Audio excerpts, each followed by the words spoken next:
Hi Libra, I hope you're well. Life of Tarocchi back with another tarot reading. This reading will help you discover your life's purpose. This reading will be for anybody with Libra placements in their chart, so welcome. Today we are going to connect in with your energy, Libra, and we're going to read your energy in the 12th house of Capricorn. Alright, so we are going to ask 12 questions. Then we are going to pull into the tarot and then we'll get some guidance. So be prepared, this will be a super long reading. So feel free to come back to this reading when you're ready to. So Libra, finding your purpose.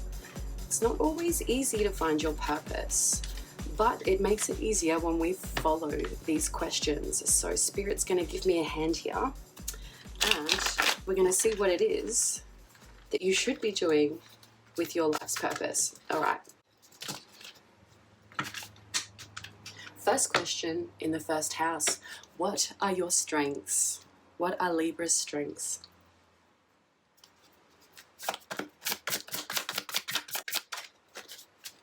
Carer. Okay. So we have carer showing up in your strengths in the first house. Beautiful. So carer, this in the first house is about self-appearance. So there is some type of appeal to you to be a carer. All right, second question in the second house. What do you love, Libra?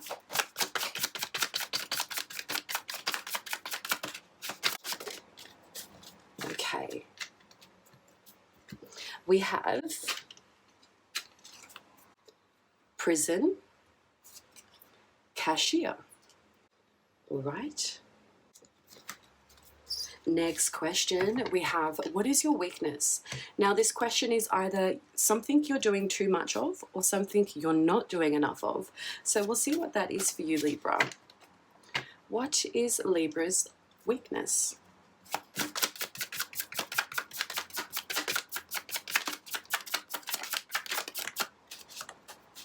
Nice, we have two. Okay, we've got chauffeur, a chauffeur, and family support. Okay.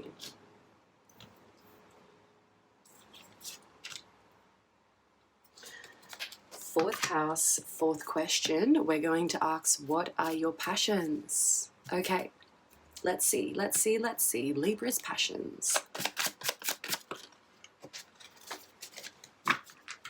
Okay. We've got childcare showing up and we have credit and loan. Okay.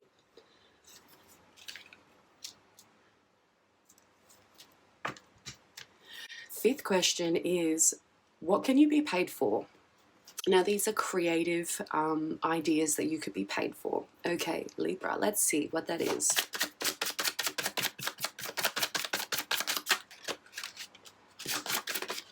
Okay.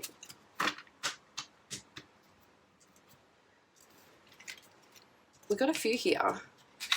So Libras, I'm going to say that you're super talented. We've got sculptor, author, books, scripts and edits. We've got transport and logistics. Forklift, game develop, cabin crew,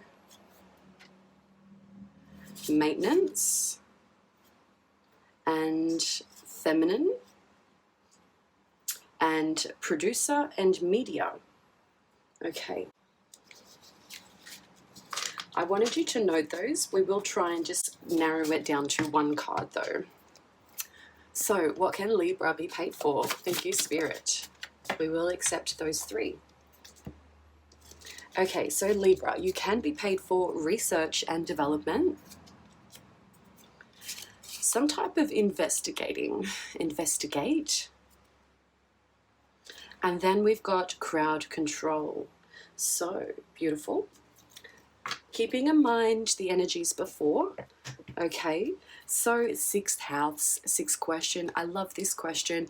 What does the world need from you, Libra? What does the world need from Libra?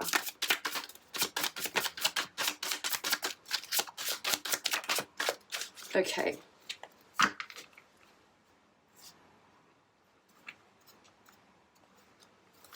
Okay.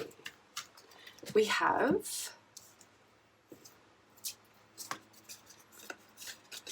creative director. So the world needs you as a creative director in some form. And a trainer. Okay. So you've got some knowledge that needs to be shared. Now, seventh house, seventh question. What is your profession, Libra?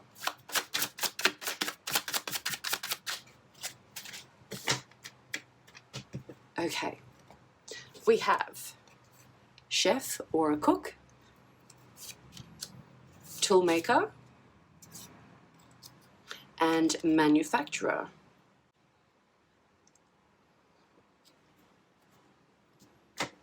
Eighth question, eighth house. What is your mission?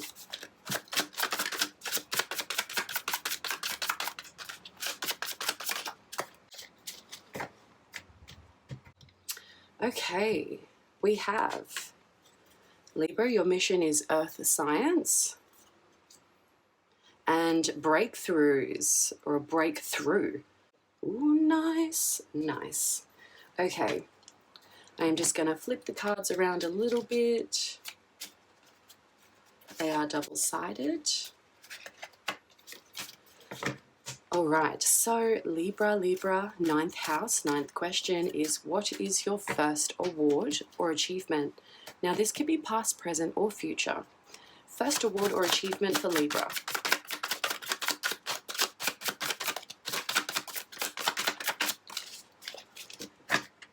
Okay. We have body artist, hospital ward, and we have psychology. That's beautiful information up in the ninth house, because this is all about beliefs, philosophy. 10th house, 10th question. What is part of your purpose, Libra? Let's see.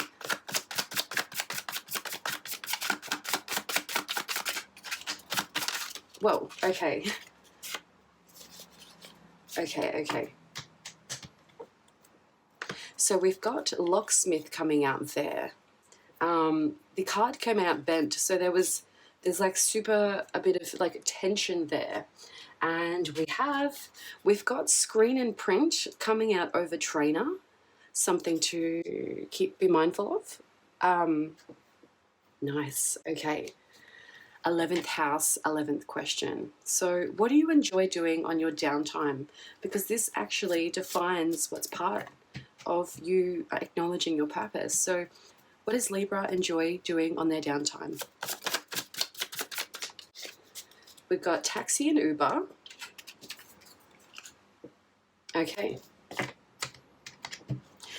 Last question in the 12th house. Message revealed from Spirit in relation to your life's purpose.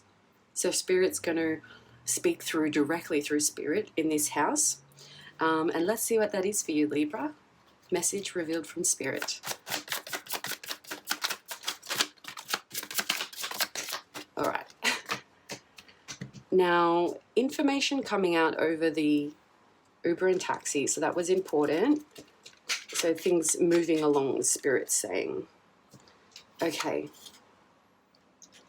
Now, we've got here, Spirit is communicating information and news. Textile, clothes and footwear. Hobbies. We've got architects and landscape. We've got climate. Fast food. How you made money previously. And forensic. Beautiful. All right. Thank you so much for that. So what we're going to do is we're just going to pull some of these cards. So these are going to be the theme of your reading today, Libra. Okay, so the theme of the reading. Theme of the reading. Oh, Libra. Okay, so Libra, what is the theme of this reading for life's purpose?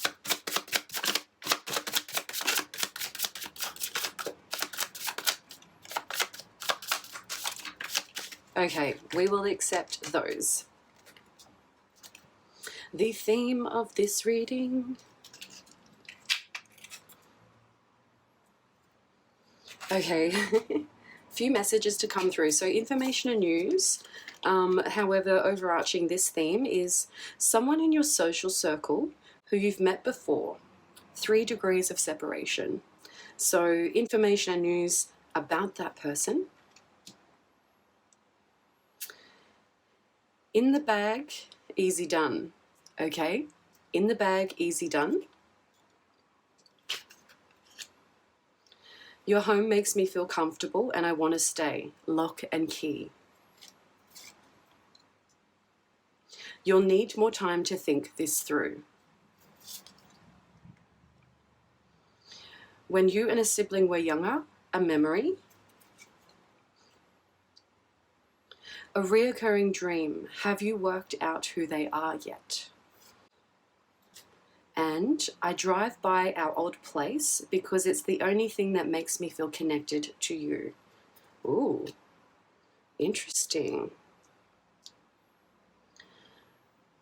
Okay, so I will just say here, Libra, where there are more cards in each house placement, that means that either, you know, you've got a little bit more work to do, but even though you seem to have quite even placements here, or balancements, we've got 1 2 2 2 3 2 3 2 3 2 1. So, and then we have, what's this, 3 8. So your purpose, has a lot to do with communicating information from spirit. So there's a sense that you do check back in all the time. So what I'm going to do is I'm just going to cleanse out the board and make room for the tarot. So I'll be back in just one moment. Libra, let's find out about the first house. So the first house is about self-appearance. It's governed with Aries energy. Self-appearance, confidence. This is where I meets the body. This is seeing the physical aspects. So this is also thinking about when I meets the body, this is also the attitude towards what the eye is seeing as well. So this comes down to, now interesting enough, of my energy felt like placing these in the middle was something we needed to do. And generally the inner circle is all about you. So let's see. We do have a reoccurring dream. Have you worked out who they are yet? Or have you worked out who they are? So if you're experiencing a reoccurring dream, or this is also saying experiencing the same type of thought process with regards to self-image or the appearance of another. This also speaks to, you know, directly you seeing out and others seeing you. So this energy here, we've got carer in the placement of self-appearance. Now, before we go any further, I do want to know, is this energy, where is this energy placed, Spirit, for this?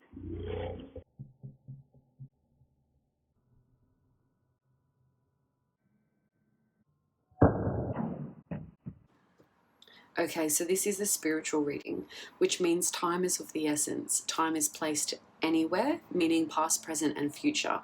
So this means I'm free to speak past, present, and future throughout the reading. Okay. Now we've got reoccurring dream. Have you worked out who they are?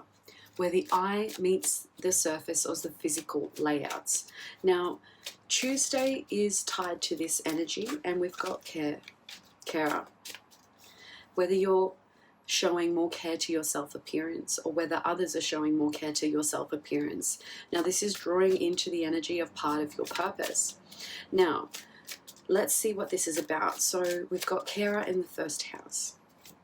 Why is this here for Libra? Okay. So external energies over yours, coming into yours. We've got here chauffeur and family support. So this card here is speaking to our drive by our old place. Now, this is something that is not clear. So the energy is coming up here, but it's unseen or unknown yet. This card here, so this is either one person's energy over yours or two separate persons' energy over yours with regards to self-appearance. We've got childcare here with judgment. So things are being reviewed, and especially in spaces where you or someone else doesn't see them. Things are under review.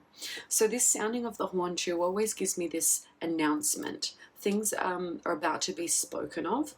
This is sword energy here. So things are going to be spoken of, all those things that have been in the dark previously. So they've been in the dark because either you or someone else is not ready to see it yet. So everything happens over time. Because we've got 1 foot in the water, so 1 foot in emotions and 1 foot in manifesting onto physical earth.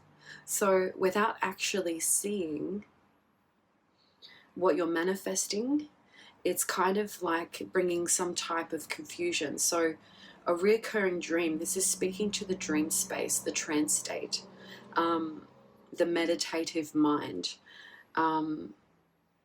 So there's something here that is going to be acknowledged throughout the reading, and this is to do with, so I did say I over meeting the body, but this is talking about the mind and how it's analyzing the I meeting the body. So this is that judgment process. This is that decision, making the decision. I feel like I'm called to, I'm just going to pull both of those out and just leave them. Now we are going to read the underlying energy of this message. Now decisions are being made and something is about to be vocalized.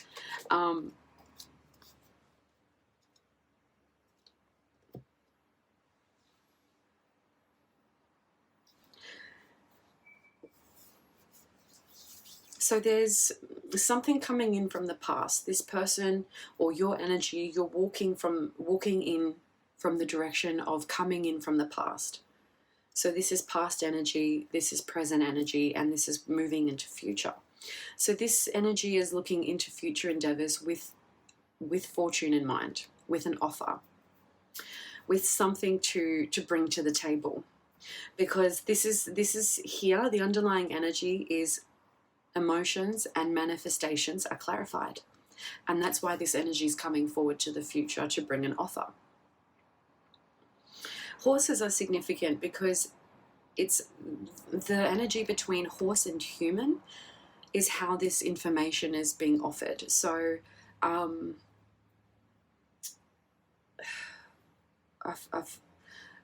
Spirit's giving me someone training a horse. So the energy and time to train a horse, I'm not sure, but I feel like that takes years. So this person has been working for years, and they've built their courage up to bring this offer forward to the future. So this is the decision to walk forward with that value in mind. So the Knight of Cups is someone who is really curious, uses their intuition, and this is someone who walks with their heart on their sleeve. So I was getting, before we had 2 cards that came out, and then we've got the Lovers. So this implies that there's a 2 energy to this message. So what I do notice about the 2 Lovers here in the background is that there is a mountain that brings them together. So the concept of the 2 people coming together is soaring to the heights of the heavens, because this mountain point leads to where the clouds are hosting the angels. So what happens here is that feminine energy is going through transformation, and the masculine energy is in the form of awaiting. Now, I feel like this angel is one of earth because of this headpiece here. I am getting this sun energy as well. So this is like the angel is bringing light to success. So it's like coming forward with that curiosity, with that intuition, with your heart on your sleeve, with masculine and feminine energies both balanced. That's the energy of walking forward with success. What we have here is that there's this energy of love, but a disconnection to how that's applied through work or to self at work. So because there's an energy of here, someone's avoiding stress, and it's referring to the fears. It's referring to avoiding the fears, avoiding what it needs to take place in order to build on one's journey forward. Is reviewing. So, okay, so the Judgment card here. So this is like, I feel like however any of those energies were placed for you before, Libra, this is you or someone else needing to identify the dark crevice of you, or you identifying the dark crevice of someone else when making a decision about their self-appearance. So it's interesting because Spirit's saying information and news. There's something here like a lot of this energy involves a lot of external reinforcement. So this is like, I'm seeing that for you, especially because you're an air sign as well, Libra, this is like all analogy of the mind, because you've got forensic, news information, investigation, crowd control. This is being a trainer in creative directives. So, you know, there's a way that you need to, a way that you are seeing something or perceiving things through life that actually develops your purpose. Now, there's the devil here is everyone believes the devil to be anything different, anything and everything different. But how I'm taking this energy is it's a fear, and it's avoidance, because this fear provokes too much stress, and on the surface it's too much work. So it's like, of course, someone knows this. It's like you knowing that working with this devil energy is too much fear, and it brings unhappiness. But the point of this is that happiness should be built upon, because where happiness comes from is like clarity and making decisions and moving forward. So this is like a union coming together. But this also too, I'm just seeing like an offer comes to a lover or to the lovers through means of no direction and avoidance of stress. There's an attachment of fear to being unhappy in family. Now, there's something about that energy that brings unity. This is celebration. Okay. I am feeling disconnected from this energy, and I have to be honest with you when I'm reading. So let's keep going. We've got the Knight of Wands running to the past. This is fire energy. So fire moves quickly and it's hot. There is growth though. So this is going to the past for growth. Reviewing the past, reflecting the past. We've got the Egyptian pyramids in the back here. And I wish I knew which ones they were. The Knight of Wands is lingering in that energy, running across the sands, the heats of the desert. And so this is coming to the past. This is also someone who's going to the past prepared because they've been called to action.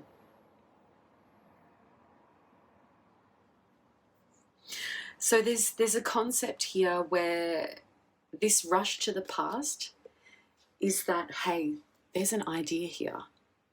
Because it's like once you get beneath the surface and flick out the idea of the devil. It's like the concept to clarify the past. When this Knight of Wands comes rushing back to an idea that was thought of in the past, the King of Pentacles appears. So it's like this knight is rushing back to this idea because they know the value's there. And that gives me this. Okay, so the Knight of Wands and the Knight of Cups are two and one energy operating here. So this is rushing back to the past to the King of Pentacles. And the King of Pentacles is someone who's really wealthy, who's really rich, who's really smart, intelligent, who knows what the people need and leads the people to their means. This is that energy. So this is referring back to that support, back to that person who is a leader.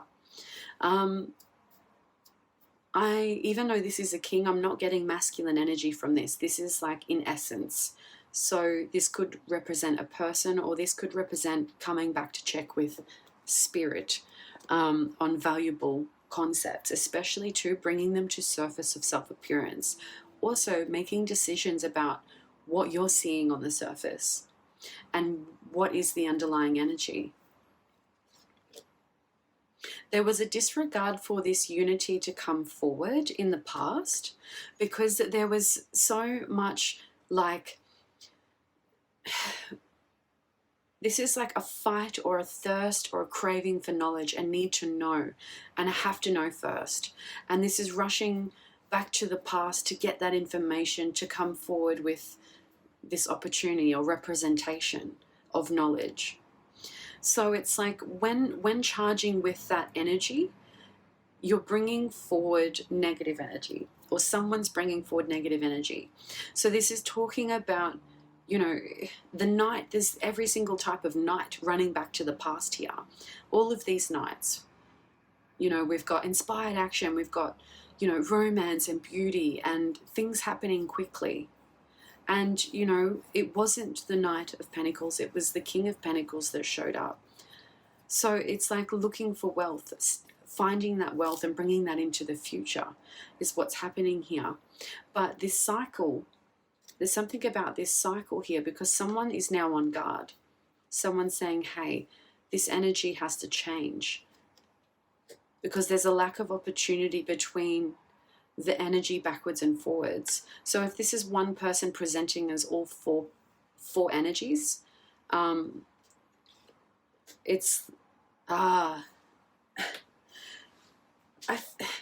this energy here is like it's either you or someone else, Libra, that's trying to do the groundwork to bring an opportunity forward, and it feels really scrambled. We've got carer here, so this energy gives me that. So mothering is an art. Nurturing someone is an art. Looking after someone is an art. You know, it's about knowing who they are and what they need. And if you really know who they are, you know what they need. But this energy here is like someone doesn't know what they want or just doesn't know what they need. And this is about clarifying all of those energies. Like I said before, I was feeling disconnected because there's a lot of backwards and forwards, those knights and backwards and forwards and referring to leadership. So we've got a Page of Pentacles here. So this is a new way to manifest money, a new way to make money. So this is getting clarity on the mind's eye for manifesting things into the physical form. So I feel like the manifestation has to come out of, so when manifesting in a state of vulnerability, be mindful not to be vulnerable when manifesting, because if you're vulnerable while manifesting, you're manifesting more vulnerability. So being mindful of where we are and having reflections, and this is what everyone is probably doing. But reflecting on when working with magic and working with spirit is clarity of the mind. So someone's gone through some type of neglect here, been, you know, kicked out, nowhere to go in the cold because of lack of reciprocity. And there's some type of truth that's coming through to the burdens you or someone else was holding in that regard. So the Ace of Wands comes up with someone who's pushing these burdens to the future. So this Ace of Wands is governing passion, creative pursuits. And this is someone who uses their mind to manifest into the earth's form. So everything starts with an idea, and it has to be generated from balance, a cup of love, from balanced emotions as well. And without those balanced emotions, the leap forward is a journey that is uncertain. And there's so much page energy here, which means this is like page and knights. This is the potential to step up, the potential to decide, the concepts that your mind's working through to make decisions. So, wow, Libra, your brain, and then we've got justice here. Justice with beauty and abundance, okay? That was like, whew. So like this carer energy.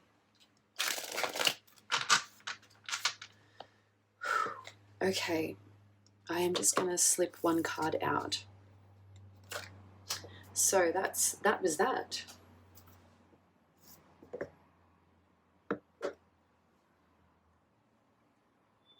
Libra, let's read the second house. So we've got the second house is all about Taurus's energy. So it's about money, it's about value, it's about finance, it's about possessions.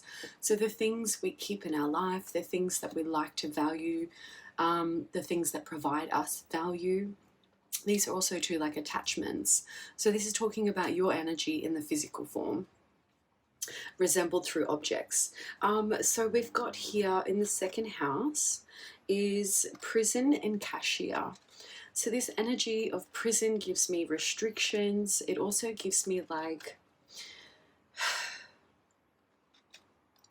yeah, so prison is restrictions and cashier is the flow of value. So restrictions over the flow of value. Let's read it the other way around. So cashier is the flow of value into the restrictions. So there's a sense here that value, there is flow of value, but there is some form of restriction there with regards to the prison energy. So also too, I'd like to say that we did pull this energy of I drive by our old place because it's the only thing that makes me connect to you. So this energy is clarifies that first energy, which is like going into the past to reference something. Now this is you or somebody else, but that energy is going into the past, so to an old place, and driving is a means of transport.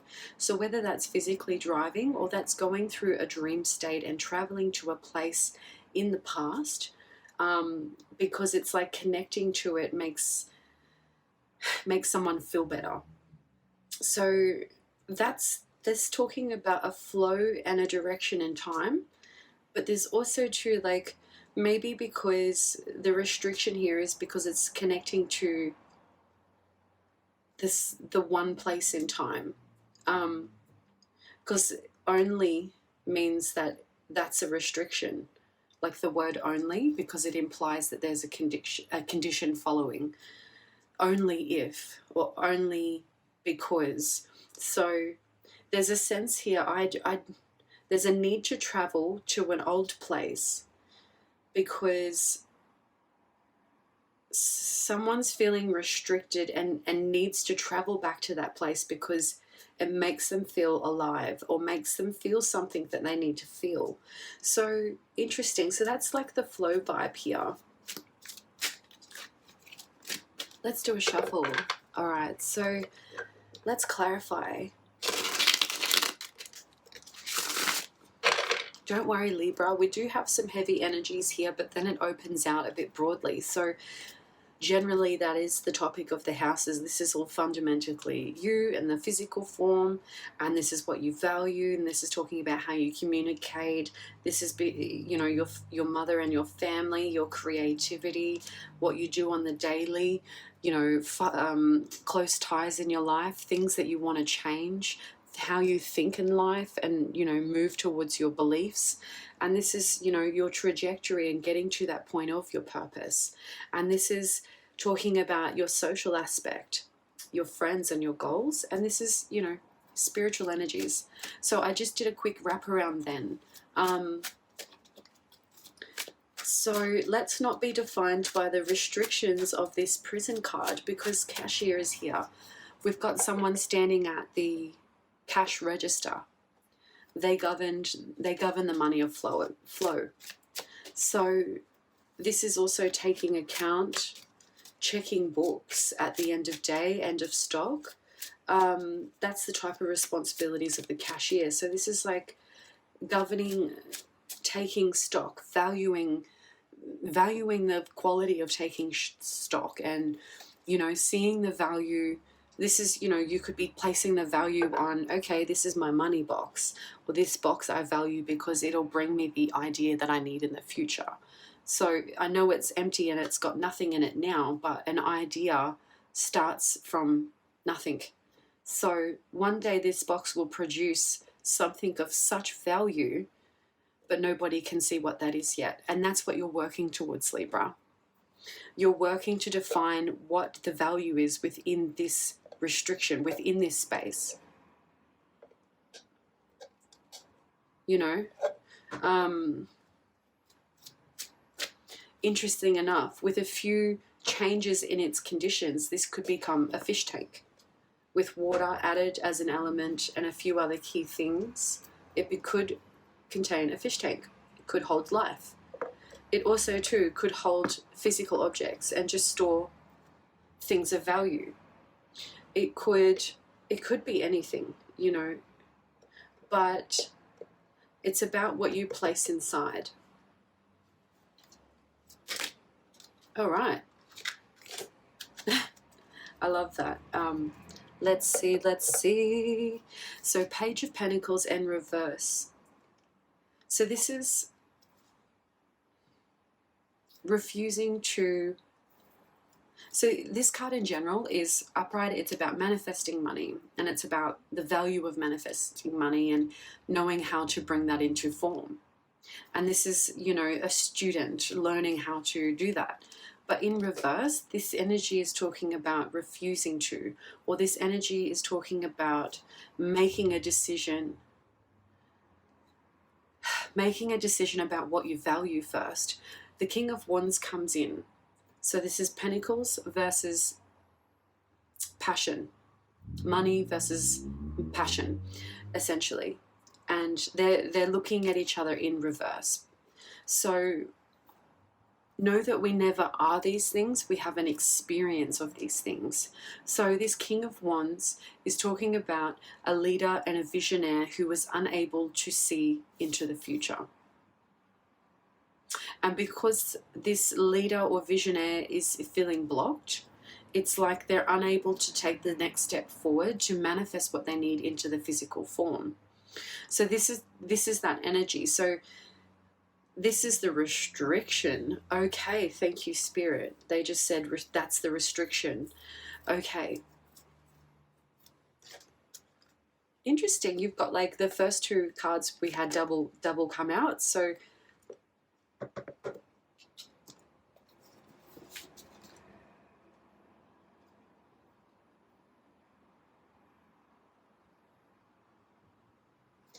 and let's see what the underlying energy. King of Swords showing up. And this masculine energy is wanting to speak something with regards to higher means. This energy is firm and direct, but also this person's very clever, very smart, uses life experience as wisdom, and this is their power. This power here is someone who walks with their mind at their feet, which means that the experience that they lived, they carry in their mind, right? And this is what connects them to earth, to earthly matters, and to matters of home, and to matters of family. So this is like transformation here, because this person comes through on the stall of butterflies, which means there's limited time to transform. And this is maybe what that message is. So we've got two birds in the background here. From here, they seem like seabirds. So this is connection to, this is an air sign delivering this message, but a connection to air and water. So Aries, not Aries, Aquarius, Libra, Gemini, Pisces, Cancer, Scorpio. Now someone wants to speak to the self-appearance energy because the Eight of Swords came out with the Judgment. So this is speaking to something that, whether this is you speaking to something that someone else isn't seeing, because this energy is in reverse. So someone else isn't seeing something, or this is like you working through matters of value. So it can be very trivial, but the outcome of this situation defines the way your mind works moving forward, because there's a sense of having to decide on deciding. How does that make sense, right? But that's deciding to make a process. So that's implementing something that decides for your needs because you've made it that way. And it's like an organized decider is like what governs this restriction of flow. So there are 3 pain points here. This is a painful card, and one of most pain, but it also is sitting here with the Eight of Swords. So there's something so painful that either someone can't delve into it because it just hurts too much, or someone hasn't found their passions or hasn't been enlightened to pleasures enough to work through their pain. So this is talking about refusing to live in pain is avoiding the pain itself. So this is what someone's speaking to. And what this is here is the Six of Pentacles. So this is 3 people coming together, but this is someone having the upper hand or the means to provide. And this too is equal give and take, even though the way that these energies are described in this card is that the place and time is that these energies are peasants, and that this is someone of higher status, someone who has means of support to provide. So this energy here is like the masculine energy is not wanting to give in on pride when receiving, and the feminine energy here is very much on her knees. So it's like a beg for thank you, basically. And these are like pain points. Okay, so this is 3 people working on 6 points of values and speaking on 3 topics of pain points. And pain points is also pressure on flow. So the Two of Wands is like not being able to, okay, Spirit's saying don't read it that way, read it this way.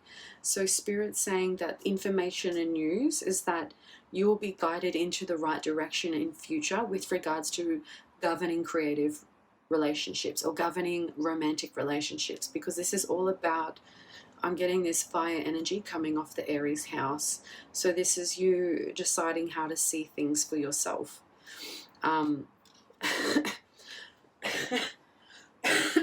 When I cough, that's like things coming up. So I take that as my Ace of Swords in my body, meaning that's truth coming up.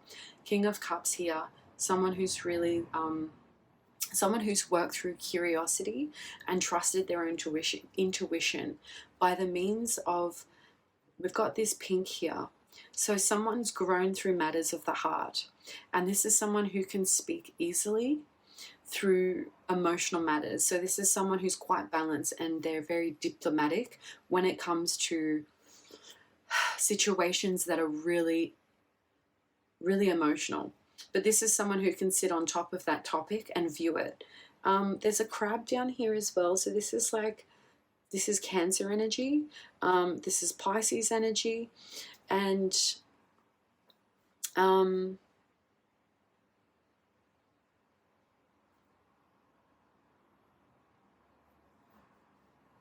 there's something about the way this person does this is because they've, now this could be you, Libra, because I'm saying Spirit's giving this opportunity to, like, In the first house, we had a lot of knight energy with one king. In this reading, we've got kings coming out. So this is you ultimately deciding what your values are in life. And this is that underlying energy, you governing that transition, because when you decide on what you value in life is when you can pinpoint exactly your success. Your success is governed by a lineage, because there is this card in this tarot is success by a lineage, which means that the eldest generation living is holding the platform. The masculine energy is holding the feminine energy up. The feminine has clear view of direction, and she is driving the success forward. In this case, what happens is, so these are grandparents, and when we trickle down to the next generation, we've got a single parent here who's being blindfolded,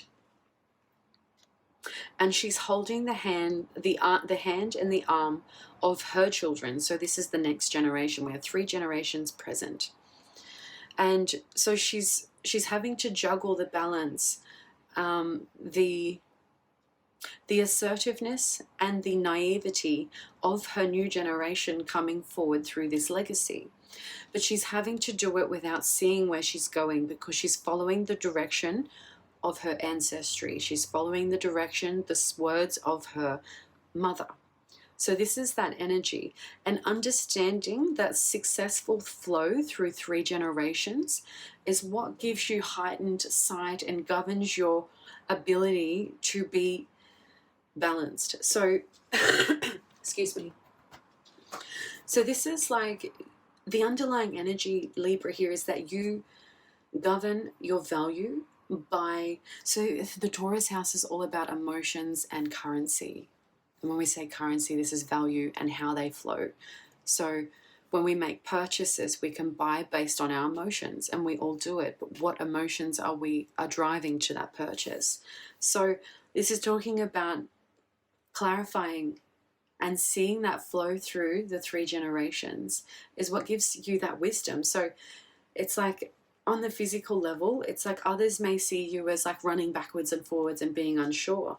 But when you get to this, when you're in the second house energy, you're in this king energy, underlying energy.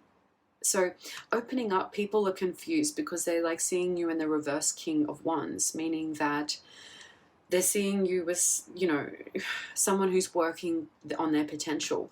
But on the underlying energy, you can feel your success coming through because you're getting clarity over your ancestry.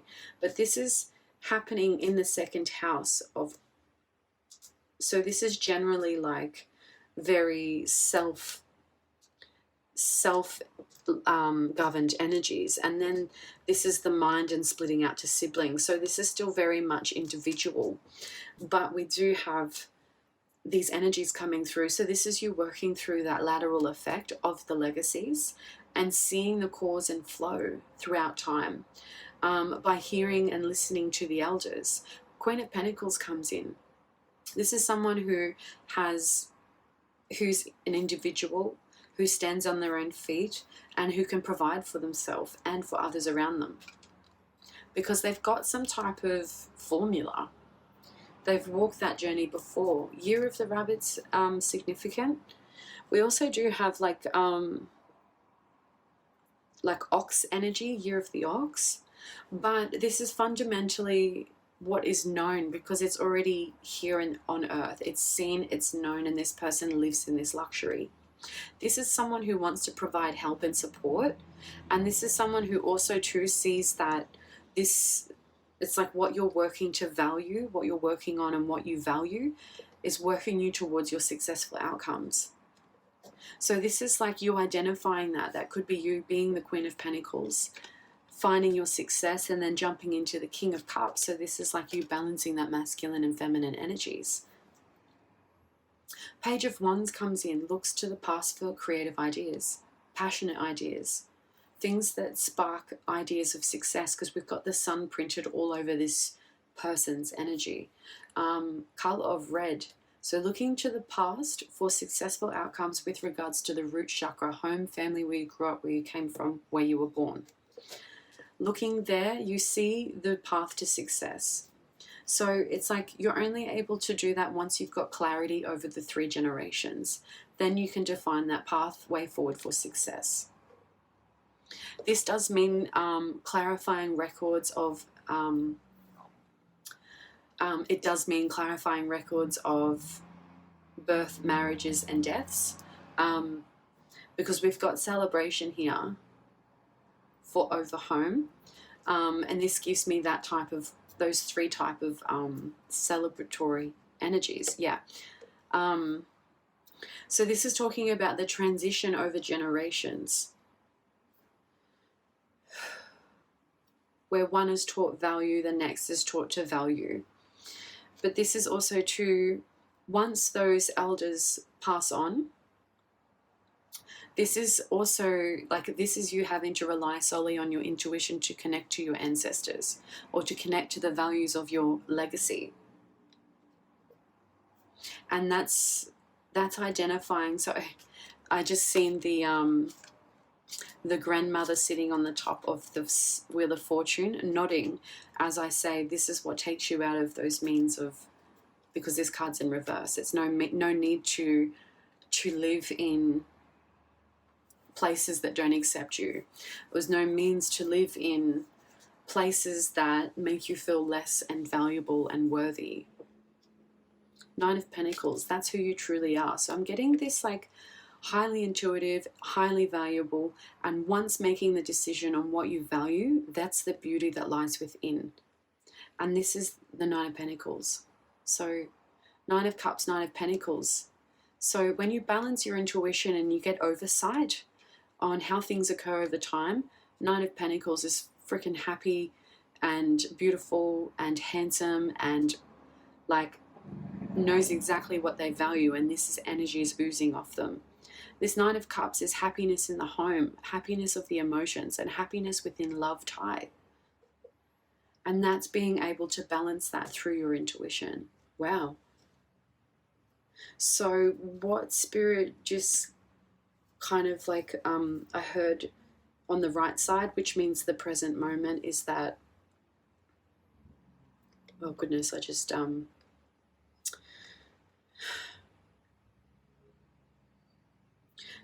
getting oversight of your mind. Cool. Okay. Getting oversight of your mind is working through some type of theft in the past. The tie here is to a tool maker, and it's like this card is theft. This energy is feeling anything but loved or cared for, like neglect. And this is someone winning victory over that energy. So it's like working beyond that is getting that, like, for some reason that's like tied to an ancestral message. Interesting.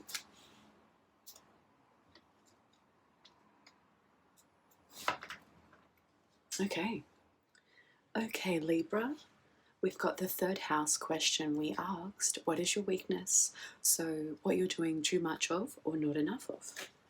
We've got here, the 3rd house is the house of Gemini. So this is all about energy of the mind, the thinking.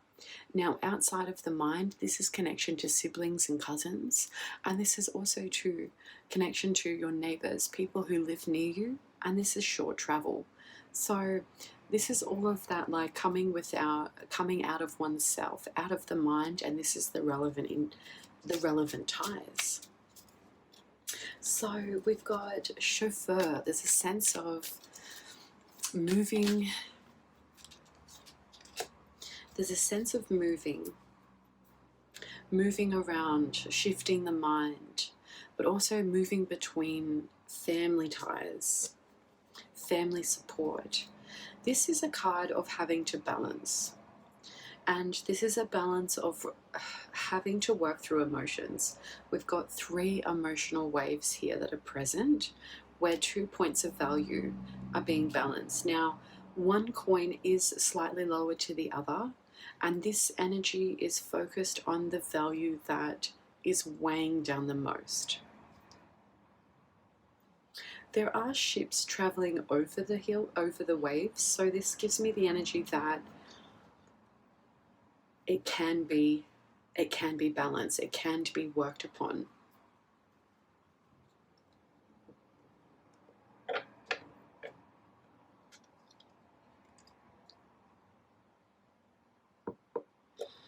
So on the underlying energy, Libra, we get straight away, we see this card as instant sorrow, but this is also change of instant sorrow, change of that sorrow feeling.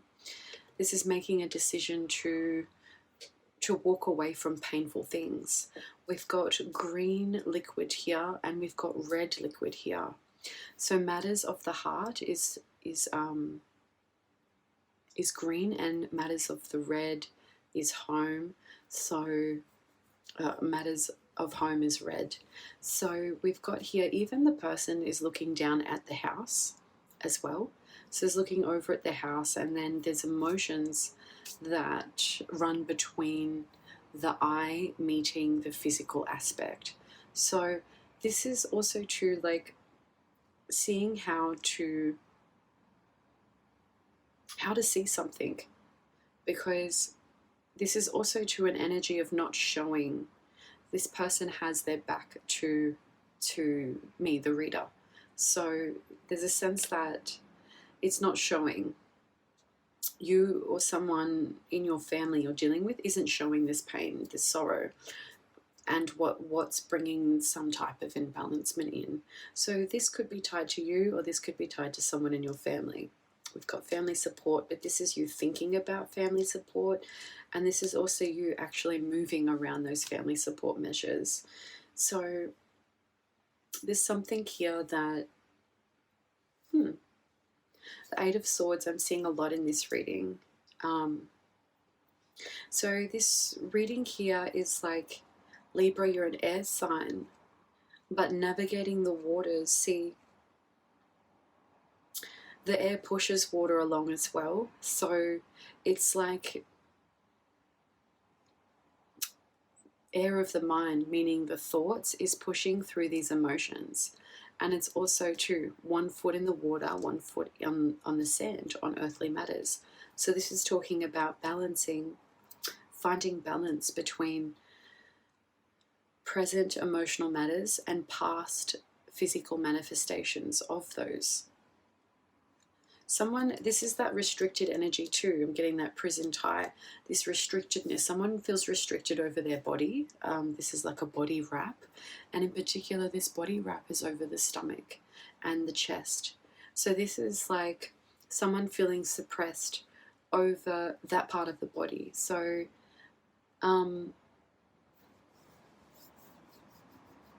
this is the restrictions of breathing, of speaking.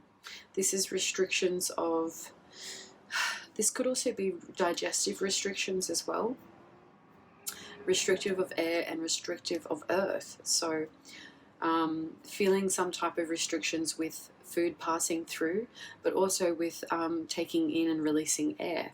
So to lift this pain is to speak about this pain, and to speak about the pain is to analyze where you see it, where you feel it. So the Empress here is like not seeing ways to nurture that pain, or nurture those qualities. Wow, there's a lot of blindfolds. So Libra, I feel like in time we had the die roll out as spirit. So things become aware to you over time, and you have, I feel like there's a lot of solitary energy here with you checking back in with yourself, meaning you checking back in with yourself and spirit to clarify these things, because you're an air sign. There's a lot about communication, and especially too working into being some type of trainer means that you're teaching, means that you have some type of analogy that you deliver over others. So this is like clarifying the mind. This too is also my spiritual warfare card, the Two of Swords.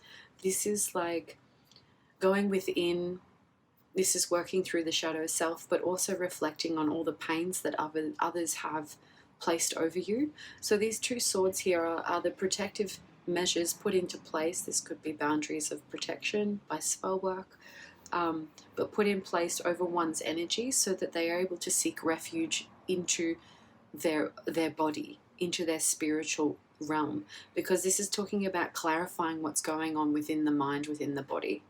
So that gave me clarity on the first reading, on the first card, self-appearance, where eye meets body. But this is with inside, where your eye meets your body inside your mind. So this is reading inside your body. The yellow here, this is getting clarity on your journey. And things coming up through this Cancer energy for the, even though there's no crabs here, but this is like Cancerian energy. So maybe like Moon in Cancer is significant.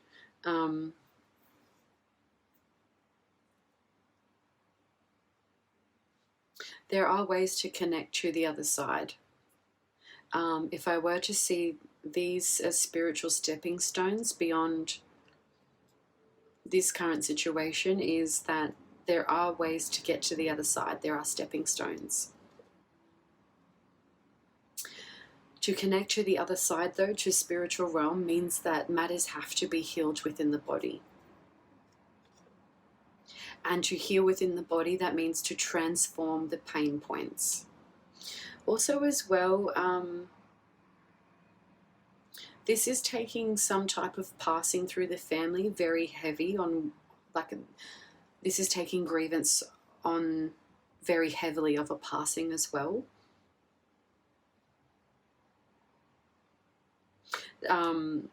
Because of the shock value.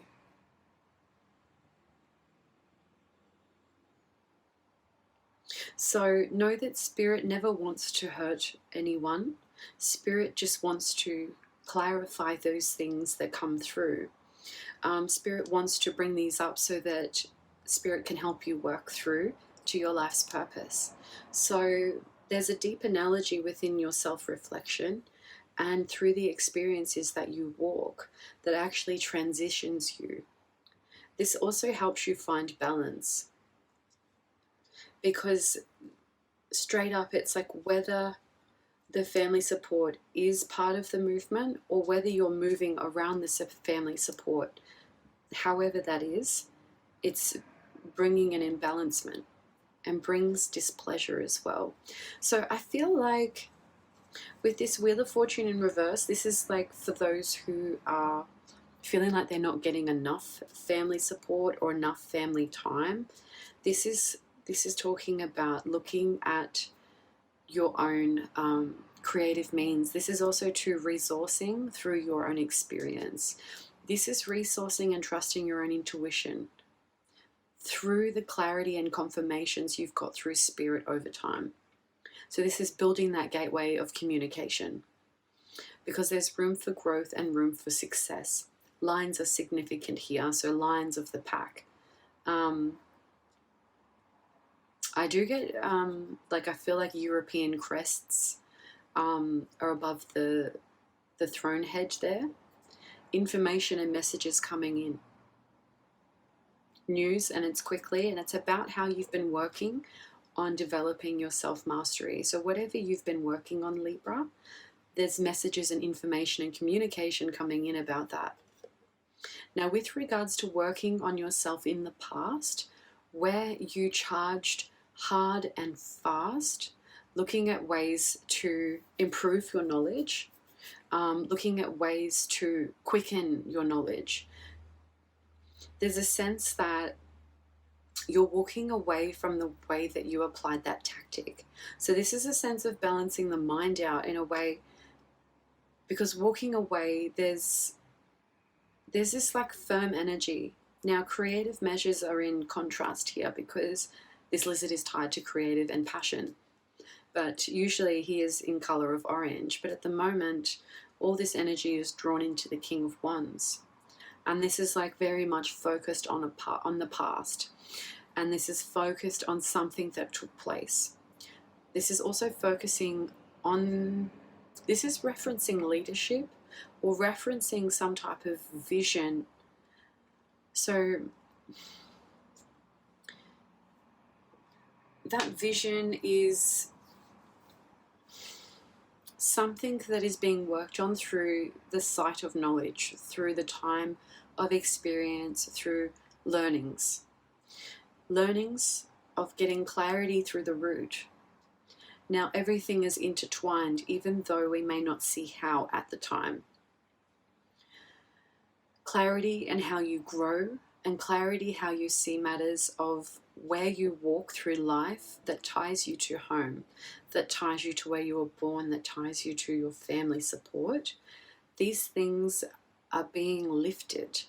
These things are coming up because there's the Page of Swords is like clarity, but this also too is energy is like very stern, very forceful, because it's like certain as well. Certain on where energies weren't being unified in the way that could be carried into the future productively. So it was like there was this tension around deunification. And it's like becoming aware of that is what's caused the tension. What brings the tension? So I'm hearing spirits say something in my left side. So this is in the past. People are not as strong when they have to fight on their own. Although many are strong on their own, it seems the pack is overpowering those individual energies. And so where the defense has taken place, it's because the pain of grief comes up. So where grief is felt, defense and barriers are placed out in the physical form. The grief here wants to speak to matters of, we've got mother and child here, and finding balance on worldly matters moving forward. I'm tied to this energy here. I'm not sure what it is. It seems to be red flowers or berries, red berries, or red berries and white flowers. So whether that's something that's produced in an area that's of significance, because there's looking at finding balance between past worldly matters with regards to, this is the nostalgia card. So, which gives me that traveling back in time to that same place. That's nostalgia. So finding balance in traveling to that place and time where you keep going to, or where someone keeps going to feel connected. So referring to that time, there was a movement away or a transition, having to travel. There's this same like mother-child type of energy coming through the picture here. And then this is nostalgia between, this could be siblings or cousinship. But this is giving me that generational energy having to move. But this is governed by words. This is also true, like on one side, okay. So what this card's saying here is, when this move happened, everything in the past was calm with regards to emotions. And then because of the transition, because of the move, everything was rocky after that, emotionally. So this is like referring to that time of transition. Now, the Tower in reverse is like, for me, gives me this like waiting for something to come down. Like there's this sense that like in the past it was lingering, destruction was always lingering, and it was always something waiting to come apart. And this is like moving away from that energy. So the Queen of Cups comes in, and this energy is feminine, and it's also talking about what someone cares about, what they value, what they choose to put their time in to nurture. Because we've got this like generational energy here. We've got like mother-child here, where except the child in this form is taking place on support or providing the platform. Now, this feminine energy is focused on, I've never noticed that before. There's these two angel type figures on this gold piece that she's holding and looking at, but they are two angels of the shadows or of the dark. They represent dark angels, but there's a sense that looking at ways to balance this out, and this too is affirming through religion, because we've got the cross on the top here, affirming through religion what's valuable, and we've got balancing out two aspects that were in the dark, were unknown or unclarified, and that keeps her focus going. Now what happens here is that this energy goes into the hermit mode. So this is like seeking within, because this is like, what I just got here is object revealing. So this is like scrying and reading object energy. So this is like picking up those items and being able to read about what that object experienced in that time, how that object was handled over time, what imprint of energy was left on that object over time. So this is, wow, so that's that legacy again, looking back through generations by using objects to see, to know, to scry. And this is confirming to go within the hermit. The hermit's someone who's like walks the journey of their own, and they feel most alive in the dark at night when everything is unknown, because they bring the light with them. They bring the light to the dark. The Emperor and the Hermit is someone who's like really strong, really, really sure. They've got things in place for a reason, so that this Hermit energy can be used. Now this staff is yellow, so this means to seek and look for clarity, to seek and look for success, to seek and look for the light, where perhaps those have forgotten to look and see where it possibly could exist. So there is this tension here, because we've got the Emperor having so much governing authority, and this Empress refusing to take a leap of faith towards a cup of love, towards balancing some type of emotion between one and another. Now this is also too, I am getting like someone saying, is this person my soulmate? Like this is peering into the mirror of one's other. So this is getting clarity on not being sure to take that leap of faith, because there's been some type of confusion there. I am just gonna, okay. So confusion, and this is also like not having time to work on that union, or work on balancing that cup with someone or with yourself. You know, seeing yourself equally in the mirror as you think you see. You know, that's actually seeing that appeal and reflection. Is that true? So this is like bringing in some type of fire and some type of passion. The Ace of Wands comes in with new inspiration, new ideas, something new, an opportunity. And I feel like this is the fire of the mind.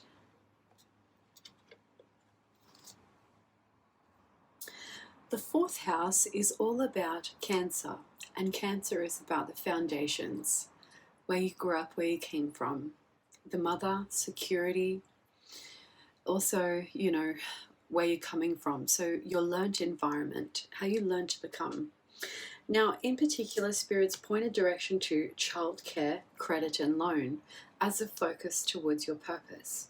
So there is a tie to you and a sibling when you were younger, and a memory. So the people here are mother, sibling, you, childcare, and then we've got credit and loan.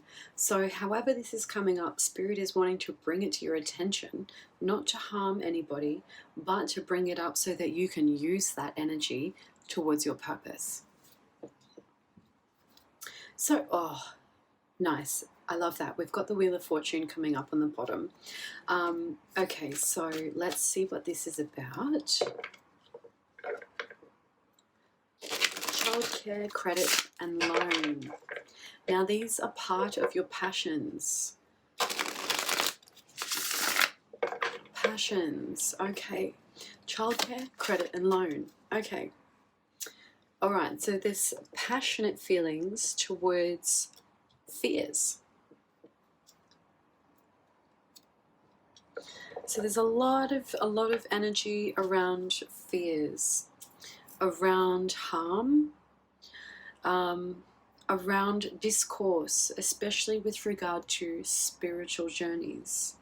This is intergenerational fear because we've got children, and the devil in this picture is appearing to be older. So we have 2 generations in focus.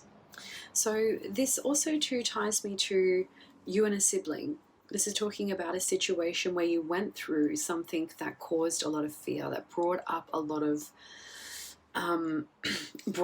of discomfort. Now, Spirit doesn't want to worry you, but Spirit wants you to use that energy that you experienced. Now, there's something, we go through things in life, experiences, and when we learn what those experiences are about, we use them towards our purpose. So everything happens for us to learn about the cycles. So ginger cats and black cats are significant. So this could represent 2 different ideologies in connecting to the spiritual world. So this could be spiritual matters versus religious matters. This also too, there's money lingering over the masculine child. So there's a sense that the fear is placed over the masculine child with terms to negative values, where the feminine child is being garnered by ice cream and sweets. So the things that sound good, that taste good, that govern pretty colors, like the lolly effect. Okay, so these fears are around value and consumption, around currency and taste. It's also true that like these children are sitting on a benchmark, and the 1 and 5 here represents initiation of change.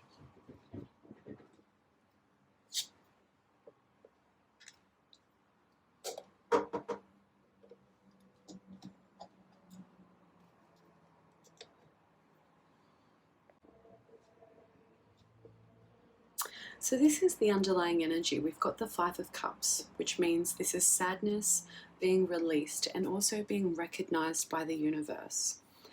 These are emotions that come from the 3rd eye. So these are being released into earth, into water.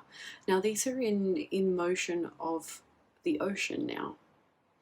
And this is talking about being sad over some type of celebration. We've got the Queen of Wands showing up. And this is like being sad over some type of confidence that was taken away from a celebration. Now we've got beauty here defending rage, like the dragon, you know. In general, this is like beauty over barbarism. So the beauty's defending that. What we've got here is like the cat, so Spirit is catching the growth of the petal, which means the union of beauty and the beast, so to speak, was a connection to, there's a past loved one from the other side that's coming in to speak about the bouquet, in a sense, to speak about the growth of these 2 parties. So I did just get 2 confirmations there. When I connect to Spirit, Spirit always needs permission to enter. So the way that I conduct that is I either feel something, so I get tingles on my legs. That's an indication, especially on my left side. That's with regard to past. And I've also got the bird here. So this particular bird the shape of the bird and the wings is my connection to a past loved one. So that's your connection here. A past loved one is coming in to speak about this matter. So that spiritual energy, please feel free to communicate your message throughout Libra's reading. And I always speak to spiritual energy when I close the reading. That is when they close their communication as well. Okay, so we do spirits wanting to speak on past and present energies, because I've got tingles from the left to the right. And this is talking about two spirits bringing me this wraparound of the tail. So this is governed, I feel like the dragon has governed, it's like this energy is sitting on the dragon, so it's not standing upon its own foundation. There's a sense here that something wasn't seen, but when action took place, it hit perfectly. This is about making the target, meeting the target. We've got here, spirit was present and is present, was present, and is present now. But at the time, speaking to that energy, there also were lingers of magic and lore. We do have here connection to the broomstick, so this is like cleaning and cleansing that energy. The two here is involved one in another, or balancing out the aspect of oneself.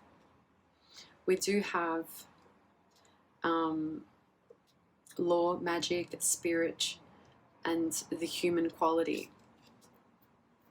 What's governed here is that a lot of blindfolding in this reading once again.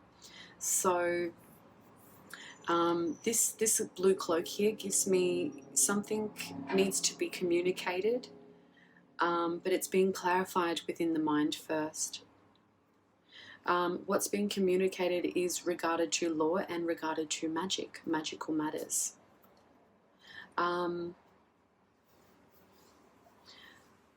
What I feel like on the hindsight of this placement is confusion, too many options.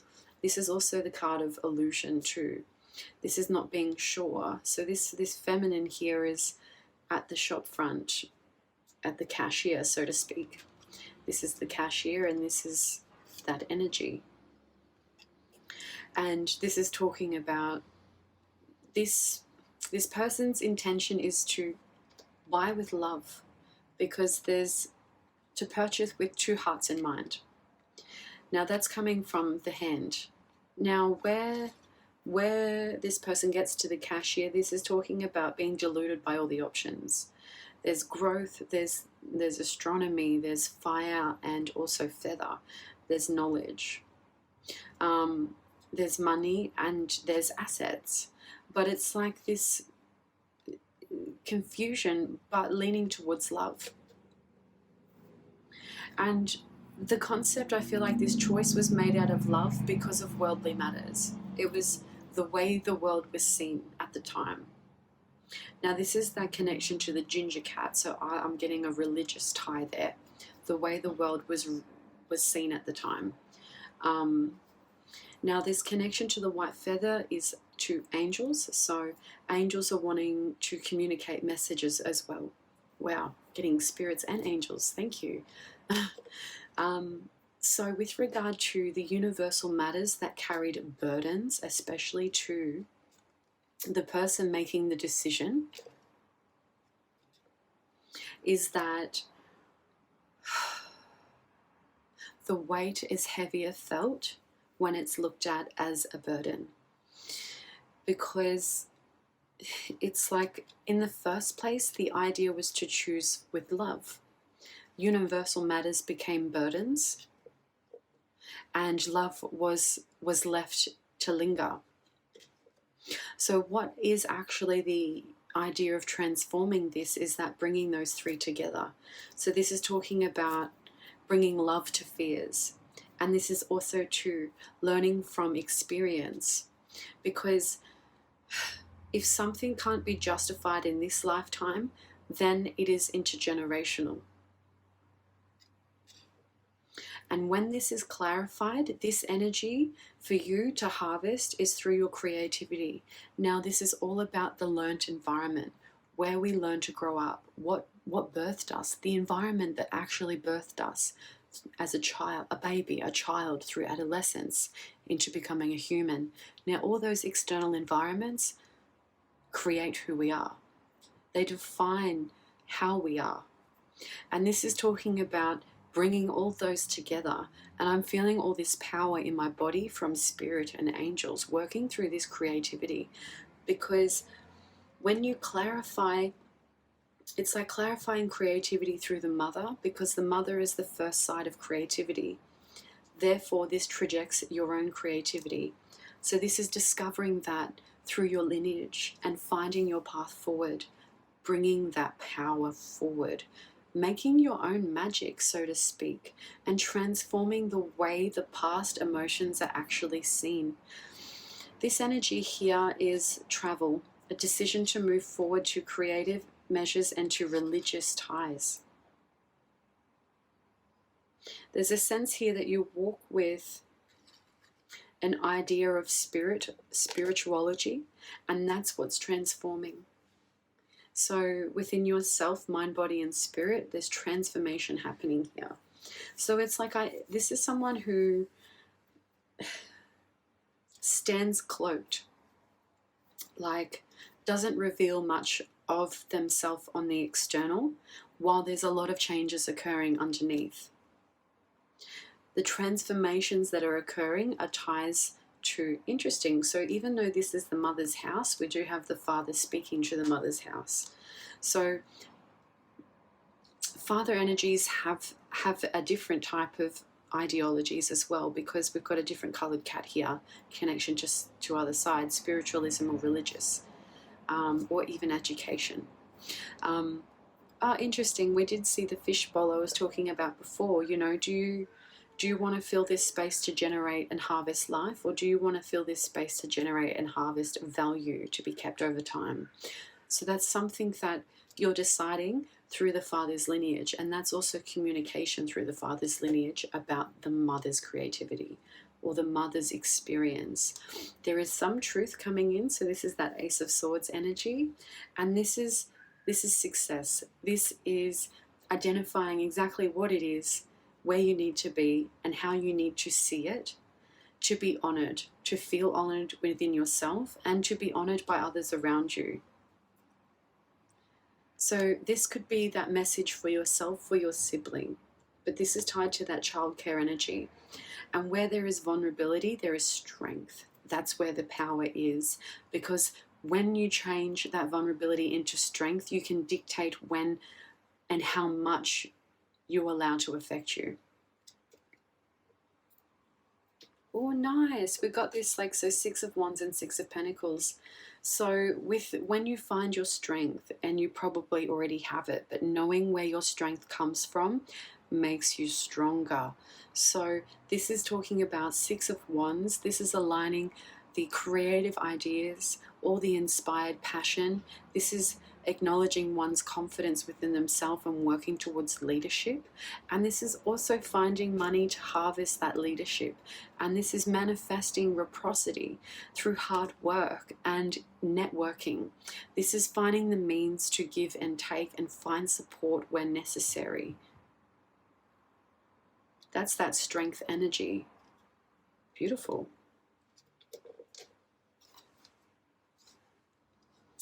Let's see, 5th house is all about Leo. This is your will, your creativity. This trickles down to children and romance.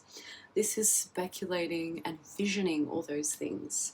So we've got here crowd control. So the 5th house, the 5th question we ask, what you could be paid for. We have crowd control. This means that dealing with mass bunches of people, or this is analyzing mass bunches of people, because you've got research and development with investigate. So there's a lot of data and analyzing applied here, and this is over time. This is making your own points of investigation about these aspects, but this is you really nailing down crowd control. So because it's in the 5th house of what you can be paid for creatively, this could be quite broad, but you're dealing with a mass group of people. So that applies to all Libras, and how you work with that demographic, that group of people, ultimately governs the type of research, the type of information you're extracting about that group of people.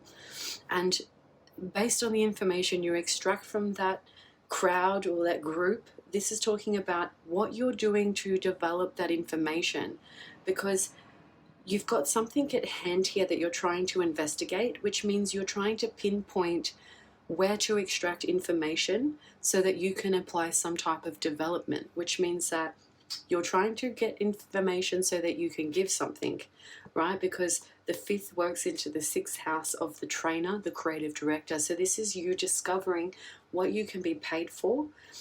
And this is like identifying those actual skills or talents within your creativity is what governs your movements next towards your purpose. So I love that. Let's see. Okay, crowd control, research, and development.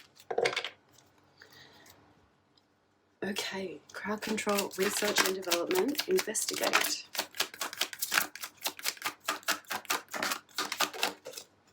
Judgment. Okay, I did see the 4 of Wands pop up before, so ties to home are deeply part of your purpose. Ties to home, ties to family. Now, we've got judgment here. So that makes sense because you're needing to get some type of oversight over mass quantities, a lot of things, a lot of people, crowds, so groups of things.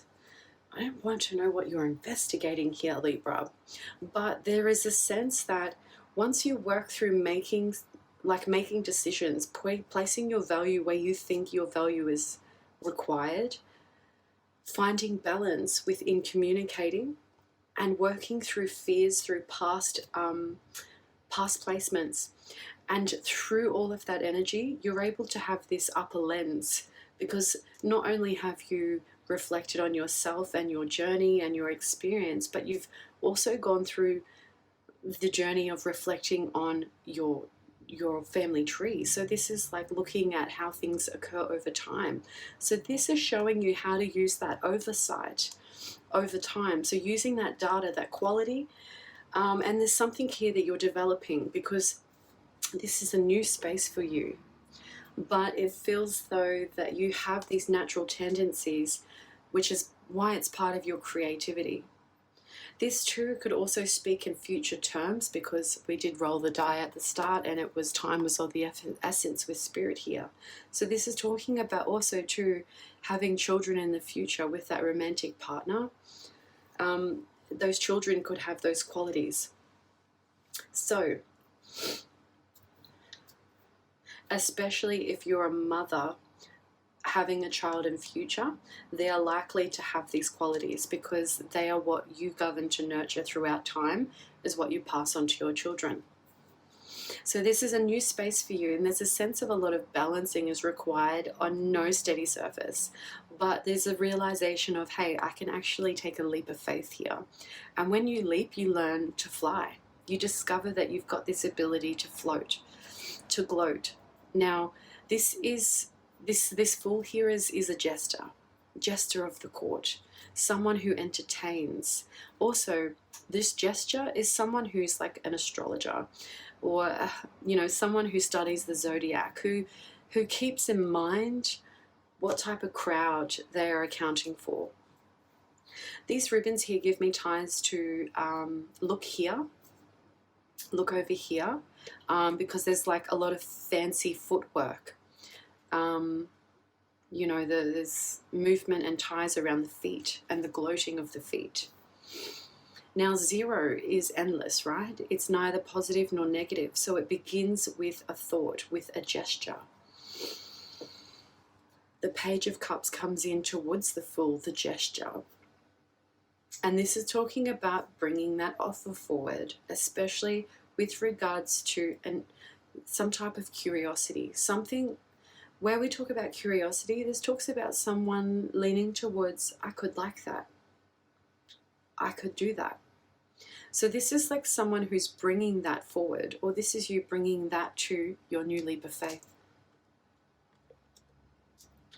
The King of Swords and the Page of Cups. So I feel like, especially, the Judgment card here, it's like you've worked through all of those minute energies under beneath you. Not beneath you, but you've decided and put them where they should be. Because this Knight of Swords charges.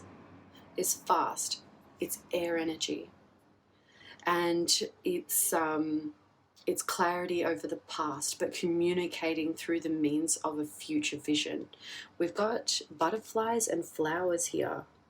No butterflies, just flowers, sorry. But because I had the illusion of seeing a butterfly, this is like a transformation. We've got, okay. So we do have, okay, so that's what Spirit's pointing towards. There is an owl here, which means a warning.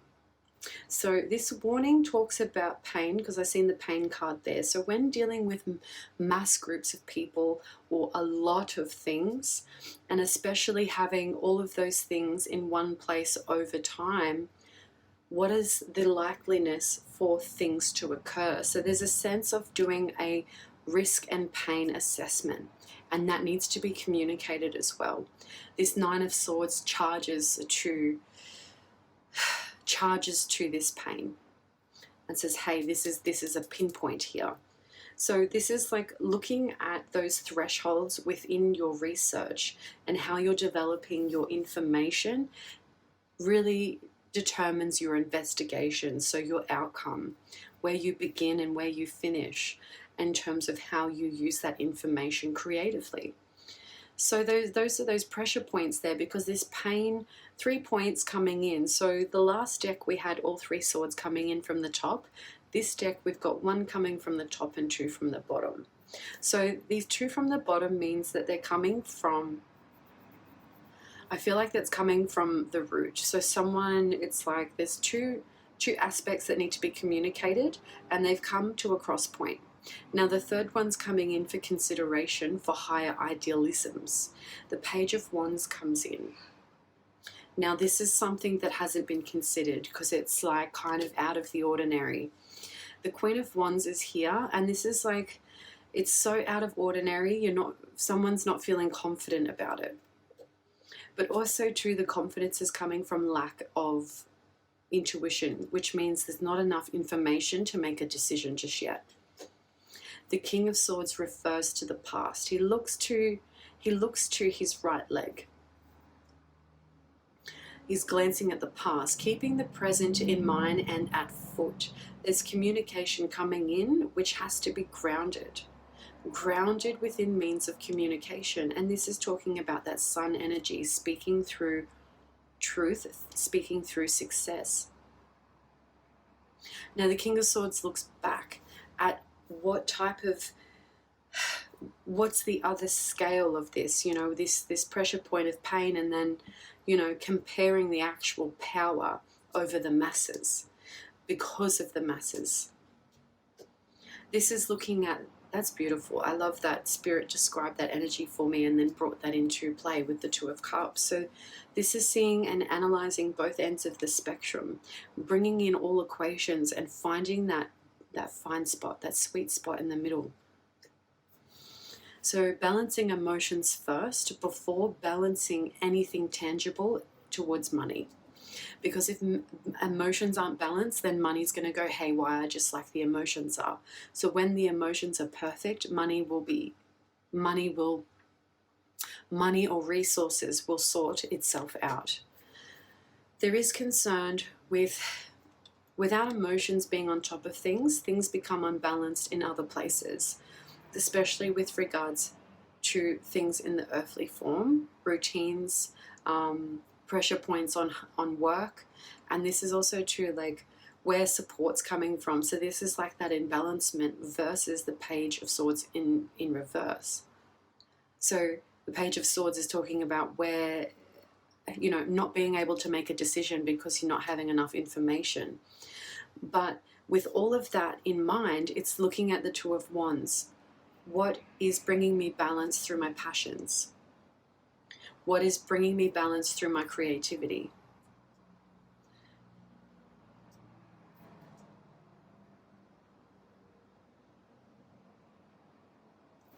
Because one, ultimately, you feel like leads to an unhappiness with regards to family. And there's too many burdens for family, perhaps. The truth there that comes in is that things have to be up and moved, and it has to be done quietly. Or the truth is that someone slipped off with something valuable, basically, and some healing and some ideas around the journey towards healing and the journey towards successful outcomes has to be defined, because healing from those pain. So also true, this is like dealing with the crowd in general. It's like acknowledging the pain in general. Also acknowledging the healing in general.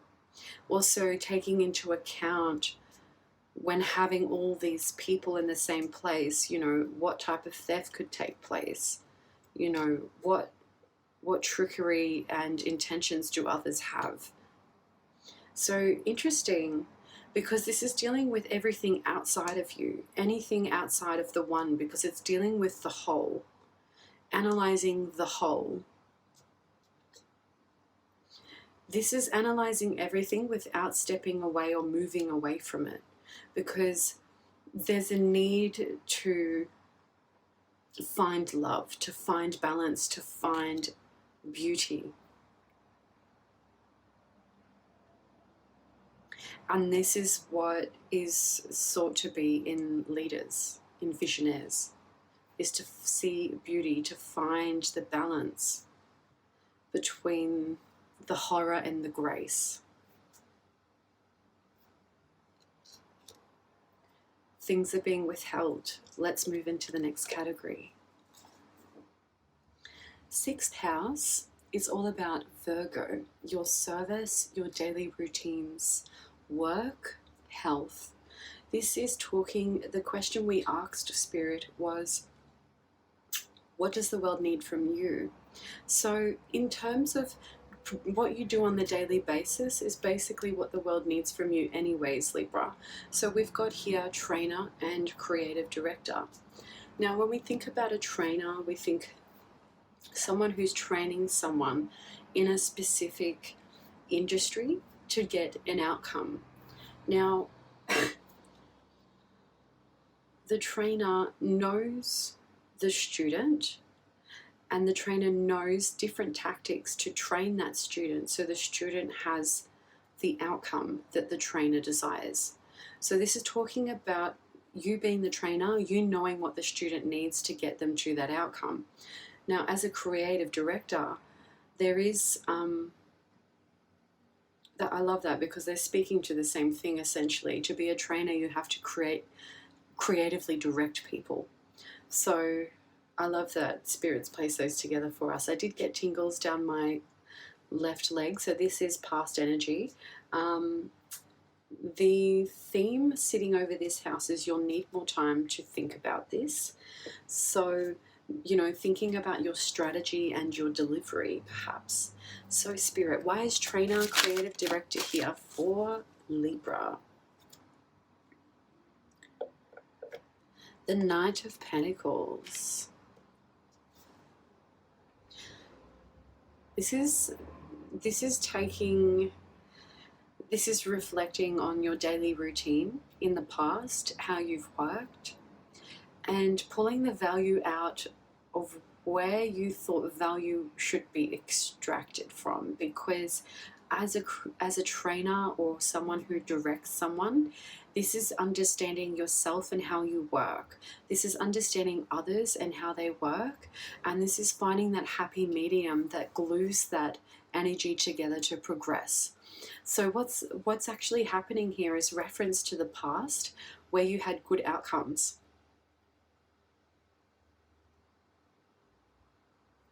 Because this is all like reflecting on that hard work, on the routines that actually brought you good outcomes. We do have here the Seven of Pentacles. So this is saying that Libra, you are a hard worker and you reap what you sow throughout your life purpose, especially when you start discovering it. Now, this Seven of Pentacles here is you deciding where to put your time, money, effort, knowledge, perhaps who to put your time, money, effort, and knowledge in. This energy here, we've got the Six Pentacles growing in the corn farm. So things are ready to be ripened. They're ready for the plucking, basically. There's a rabbit jumping off course here into the grass. So year of the rabbit could be a year that provided an off course, but this is talking about saving a point of value or a bit of pentacles to the side. Now in the distance there is like a home or a place of foundation where I feel like this energy seeks refuge.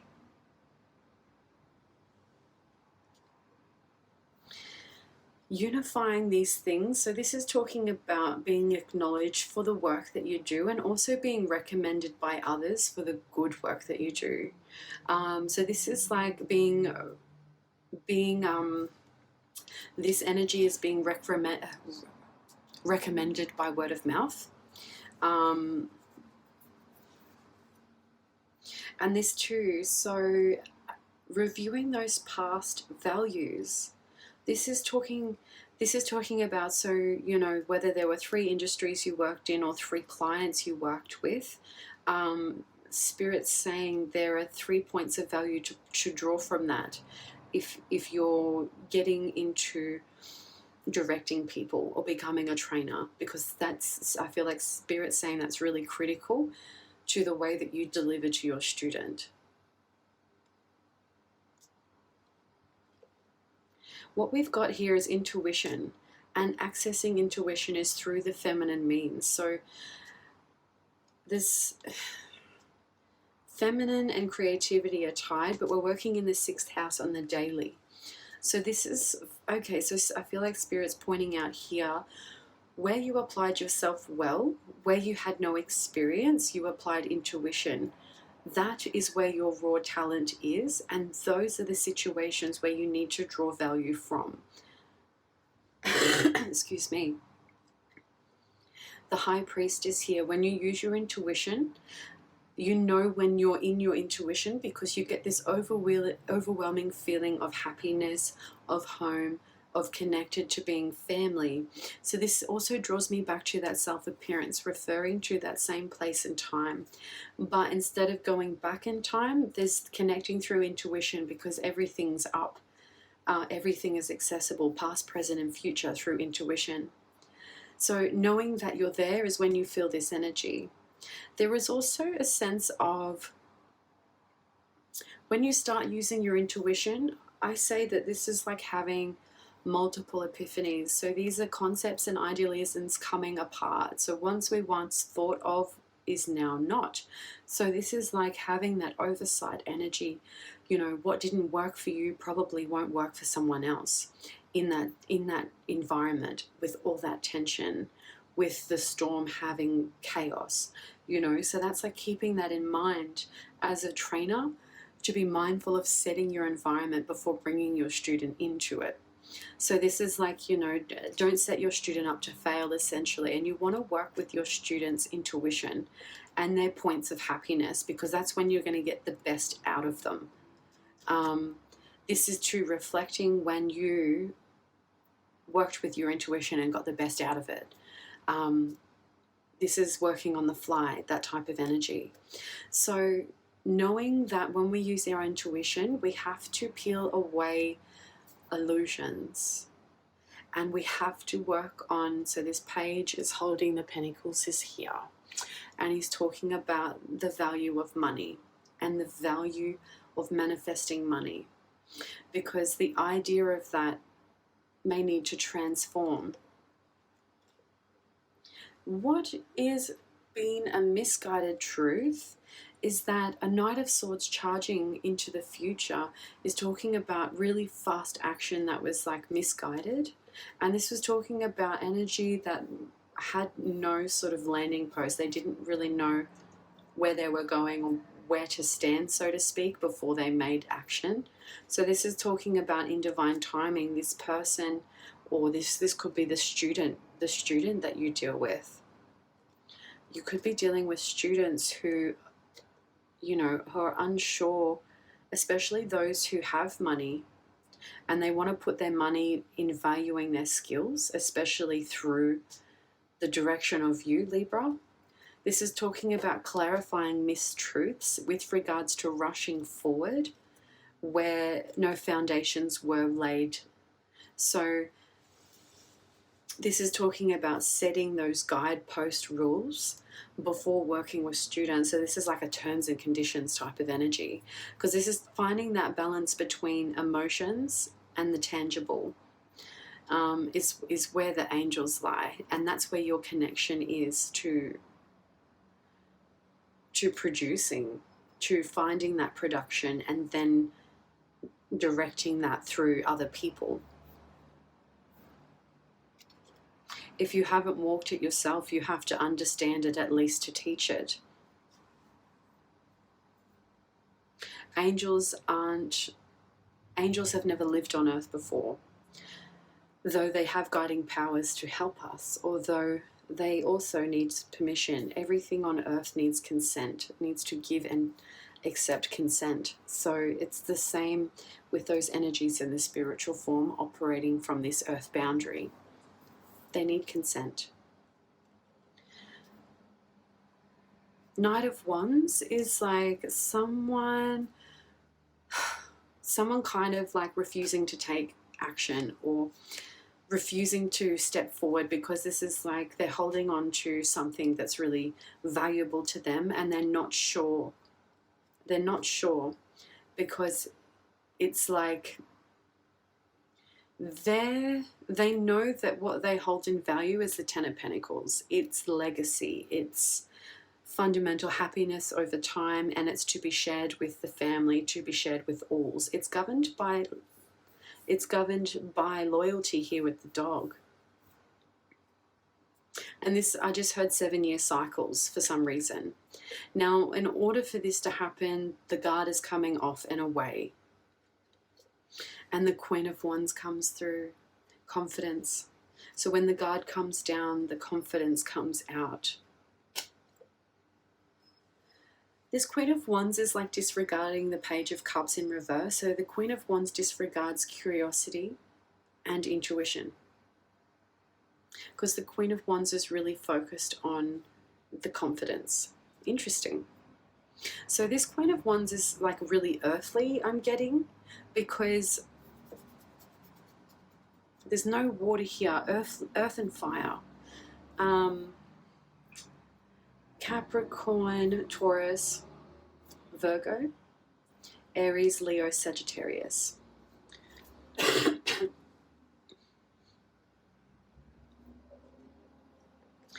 Transformation taking place.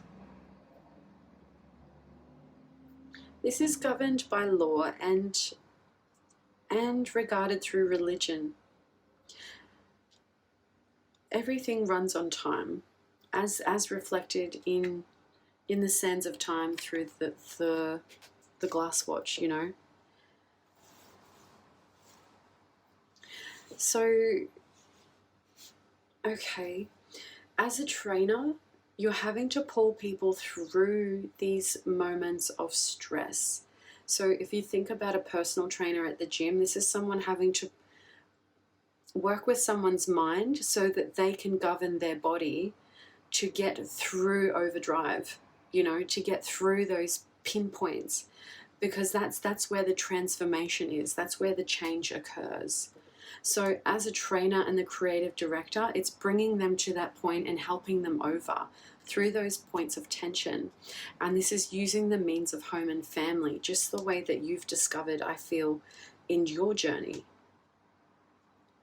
The journey you walk is a creative one, but yet you're still to discover what that is, because there's shadows over your creativity, meaning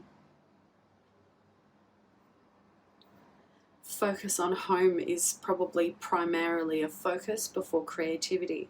But this Page of Wands and the Four of Wands, this is like, even going home, the creativity follows you and governs everything you do. Your creativity is your intuition. Red feathers are significant. Angels attached to the home environment. And the Queen of Pentacles, who is a single person who stands on their own and provides for others. All right, this energy is being relinquished and being removed out of abandonment. So I feel like when you're working with your clients is that you're taking them out of this lack mindset and bringing them into this new visual space that you've created for them to develop themselves in. Because it's like you're defining some type of journey through a group of people, and you're developing some type of approach to guide that particular group. How do I work with one person in this mass group? And that's like you defining your creative direction. And this brings people out of abandonment. Oh, I like that. Oh, the Wheel of Fortune. Okay. So bringing people out of abandonment and working with them to bring them to higher sights, soaring to higher places, working on them, working on themselves is a successful outcomes. Because here, I love this. This ties back into the same mindset you use to review your family tree, your analogy over time of family. And this also too, having that mindset is you're able to predict that quicker with your student.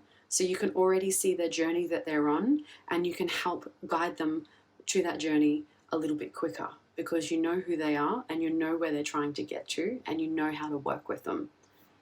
That's defining success, especially as a trainer or a creative director. Oh, thanks, Spirit. I love when those energies come through nice and strong. Okay. So in the 7th house, we asked, what is your profession? The 7th house is all governed by you, Libra. So Libra, your energy is about partnerships, relationships, harmony. And this talks about those close ties in life. So girlfriend, boyfriend, partners, husband, wife, fiancés, business partners. It could even be parents as well, because that's a close tie. So Libra, your profession, we've got here chef, cook, toolmaker, and manufacturer. So these are the energies that you operate in within your close ties. So we've got chef and cook, cooking with the elements, making food for life. We've also got the toolmaker. So discovering what that tool needs to do and working out how to build it. The toolmaker, I feel like came up in another reading for someone else. So the toolmaker, the energy is that the toolmaker, the person who makes the tools, is resourceful, because not only can they make tools, the tools make more resources. So that's a chain flow effect. Manufacture, so there's a lot of building and making here, designing and bringing things together.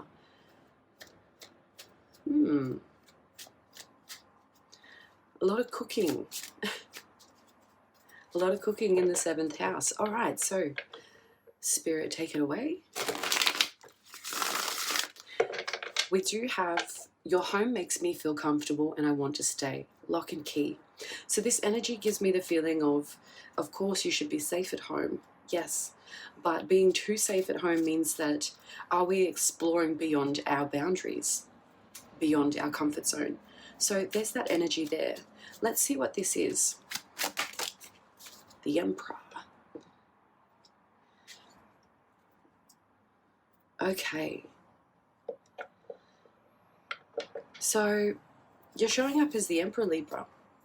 This is you governing yourself, governing your home, governing your close ties in relationships.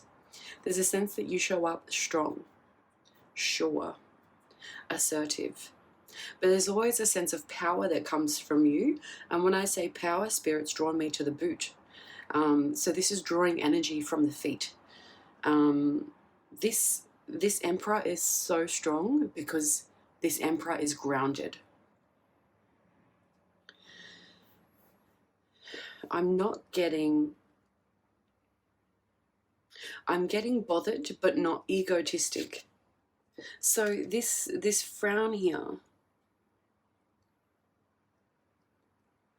the frown can represent thinking patterns, strain within the mind. So we have the underlying energy. We've got the Queen of Wands, someone who's super confident, someone who's connected to spirit, someone who moves for passion and purpose. This Queen carries a staff, so the staff is in the ground. Passion and purpose. Lions are significant. So this Queen of Wands talks with the King of Wands. Okay, so this energy here, sorry, King of Pentacles. So Queen of Wands, King of Pentacles. This energy here is very much, the Queen is focused on the natural physical earth elements, the manifestation into the physical form. The King of Pentacles is the value that's in the physical form. So the Queen of Wands thinks about drawing into the value from the King. That's the energy I'm getting from here. So the King is someone who's got a lot of money, someone who's very wealthy, someone who can see the direction forward and leads other people there.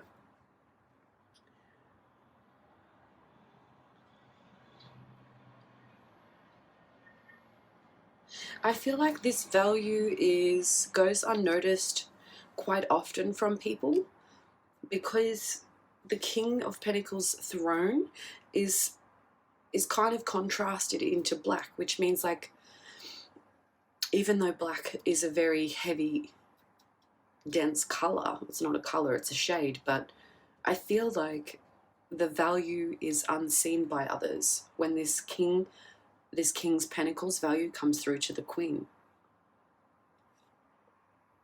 So the King and Queen work together on manifesting money into the physical form. And this is referring to how things are done in the past. We always have reference to past, where we know where we've been in the past is where we can see our future. So for me, I feel like Spirit's saying that's you living in the present moment, because your trajectory from past to future is current. So learning from all past activities directs you into your future. So this is talking about looking to the past and finding ways to... This globe here gives me, like, thinking about things on a cycle. What cycles occurred that brought value? Red and green, so matters of the home and matters of the heart are tied to the cycle of this globe. We've got justice here.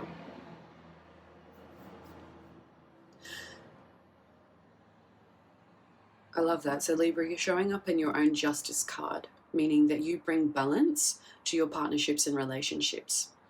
So throughout your purpose in life, it's like you working in the kitchen.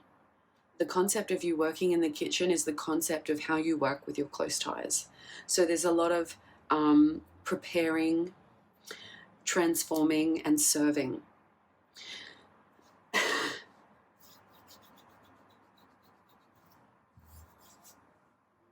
This also too, this justice comes to a point of speaking the truth, speaking from a point of balance.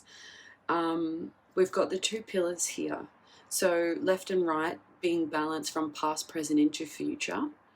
And we don't have anything in the scales, so everything's being balanced by air frequencies.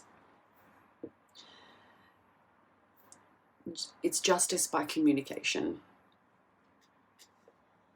Ooh, we've got some things are picking up. This gives me the energy of not wanting to come out of the comfort zone. I feel like when balance is brought in through visions of the past, and justice is brought through the information of words, it's communication. When this happens, change is able to occur. Now the Chariot is like someone who has high of status, who's traveling across the country, traveling to meet another person who has high status. This energy is royal, and it talks about moving in the direction, moving in the right direction, because the Chariot needs the justice to move forward in this instance. In this Chariot too has got black and white, so it's considering all aspects. Beautiful. So even though we opened up with the Queen of Wands, the King of Wands isn't far away. So this is talking about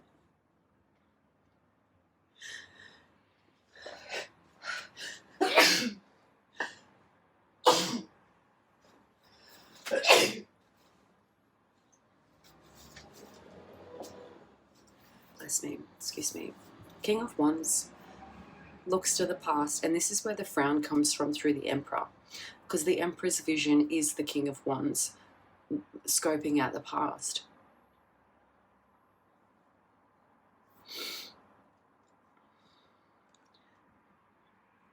Yeah, so see how the Queen looks to the future and the King looks to the past? That's being in the present moment. So gauging both those energies on, it's like, you know, if you can imagine a direct line between, at the moment this energy is facing the past as well. Not only is the King looking to the past, his stomach energy is facing the past, where the Queen here, stomach energy is facing present moment, but she's looking to the future. So there's a sense here that the King of Wands lives in the past, but the Queen lives presently, bringing to the future. So this could be transformational energy that you're working through in the underlying energies. So the difference here is that between these two is that one is spiritual and the other is driven by passions of pursuit based on past experiences. Now, the King of Wands is looking through the King of Swords in reverse. So for me, this is saying that the King of Wands is someone who's a leader, who can see things occur, but this leader's looking to the past. So this is referring on experience. But when he or she looks to the past, this King energy is looking through the King of Swords in reverse. So this is talking about someone who sees the vision of the past, but can't figure out how to speak that into the present moment, because it's about acknowledging, understanding, and this is also too, I feel like at the start of the reading was making that decision, having a decision made.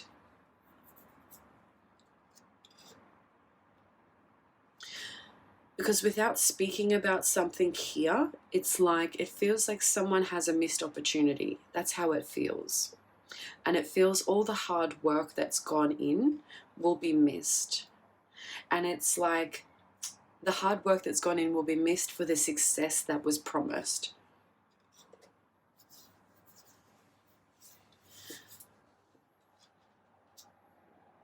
So there was some type of success promised to a Page of Cups. This Page of Cups is someone who is very curious about water energy, So this is someone who wears their heart on their sleeve, who looks for gestures of emotions in others to feel gelled and connected. This is emotionally free, but living with emotions. This is connection to Pisces, because the offer is in the Pisces cup. So there's a fish in the cup, meaning that there's value around Pisces, or there's value around the Pisces house in which the Page of Cups was offered to gesture.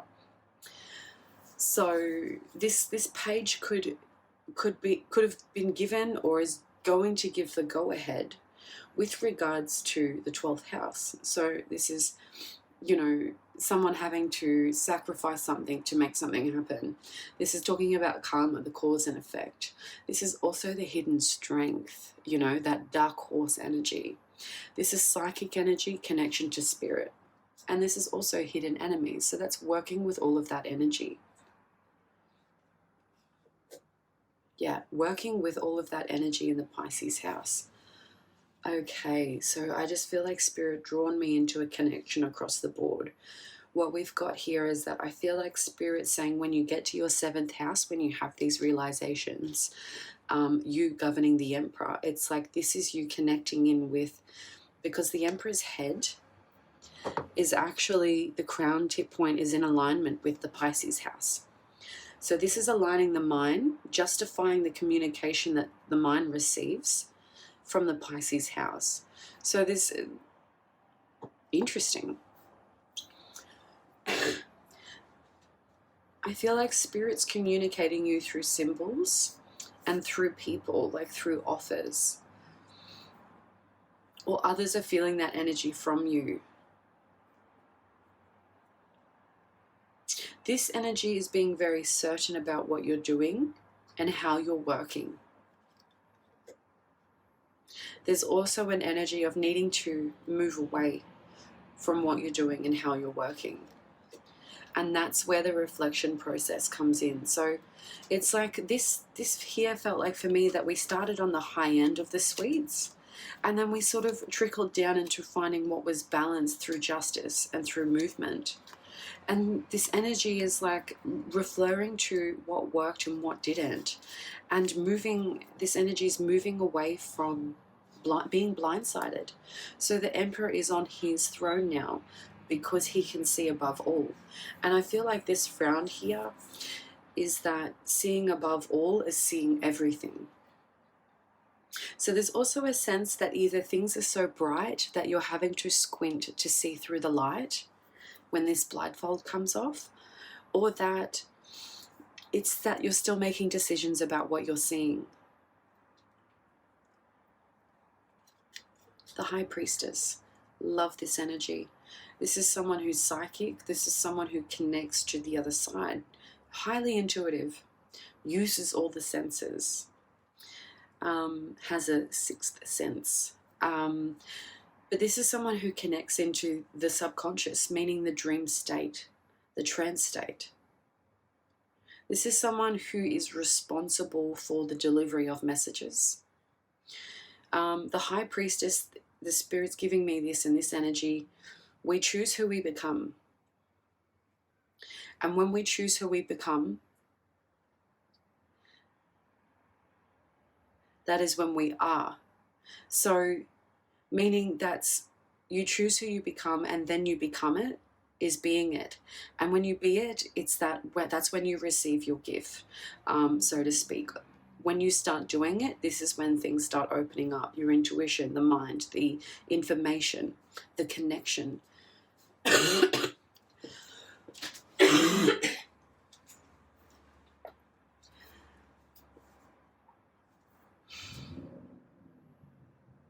It's a responsibility to pass on information, because the High Priestess knows it's not theirs to keep.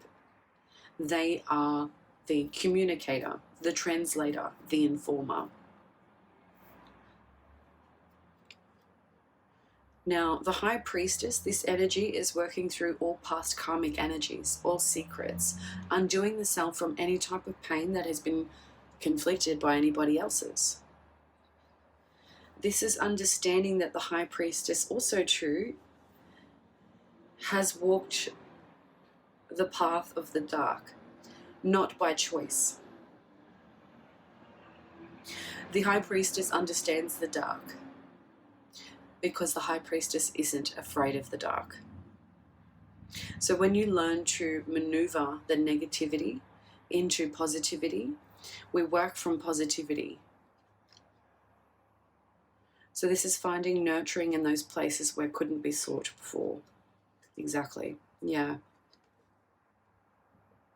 So even though there's a sense of, I feel like the decision you have to make is that you don't want to make the wrong decision.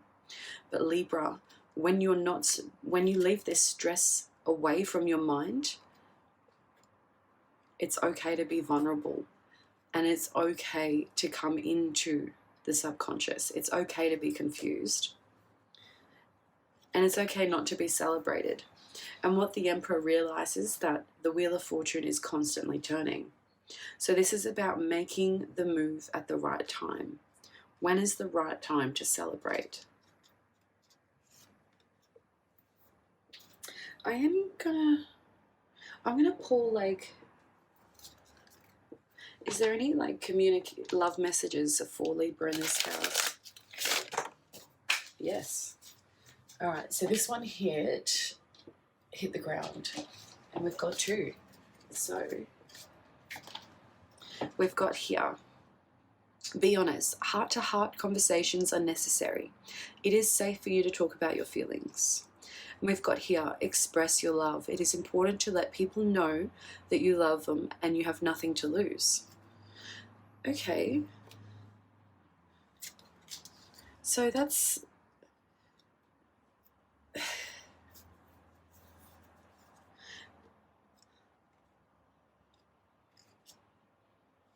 because this reversal energy is going through, it's either avoiding it or spirit saying you need to focus on it.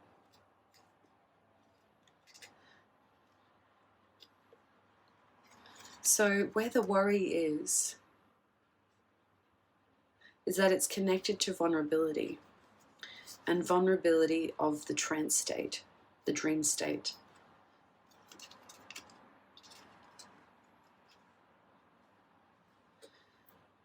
Someone feels if when they speak up they won't be celebrated, but they will be. They will be celebrated, but not in the way that you expected or they expected. So it may not be with money, but through the right time, the transformation and change comes through magic. And that's with you working through all of those elements. So it's elemental here that we had for you to feel justice within your partnerships and relationships, working towards your purpose. There's a sense here that you need to clarify how you come across, because the Emperor is very strong and stern. But there's also making a decision on how you want to maneuver your magic to work with others. Because there is uncertainty here moving forward.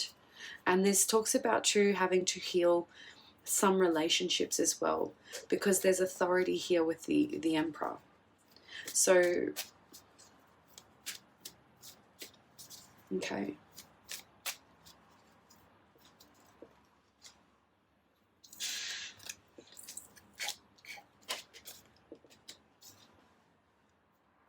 Okay, Libra, so in the 8th house, we asked, what is your mission? And this is all about the Scorpio house of transformation and change. It's related to connection to the other side, mediumship. It's connected to money and inheritance. It's connected to the collective's money. Now, what this is talking about is that through transformation and change, through these realizations on your journey to your life's purpose, is that you have breakthroughs. And we've got earth signs here. So this is talking about having breakthroughs in the environment that you're currently navigating in. So, yeah, I love that. Breakthroughs and the Wheel of Fortune. So you're getting fortunate outcomes with regards to some type of nostalgia or some type of activities to the past with regards to how you've applied yourself through work. There are too some type of fears are tied to the outcomes of success because of I'm feeling like a protection of emotions where things were in balance and having to move away from past situations that didn't provide any breakthroughs. So this, I do want to pull money. Interesting. I do want to pull money. Didn't even mean to say that. So earth signs here is the study of earth, right? So they call it geoscience. And it's, the study of things like rocks and volcanoes and how the earth shaped its surface. The study of natural resources and, what we do with them and how we use them. And this is talking about everything that connects with each other on earth. So this is talking about earth and its physical qualities and its atmosphere. So this is talking about earth and air for me. So earth and air energies being Taurus. So we've got Taurus, Virgo, Capricorn, Aquarius, Libra, Gemini.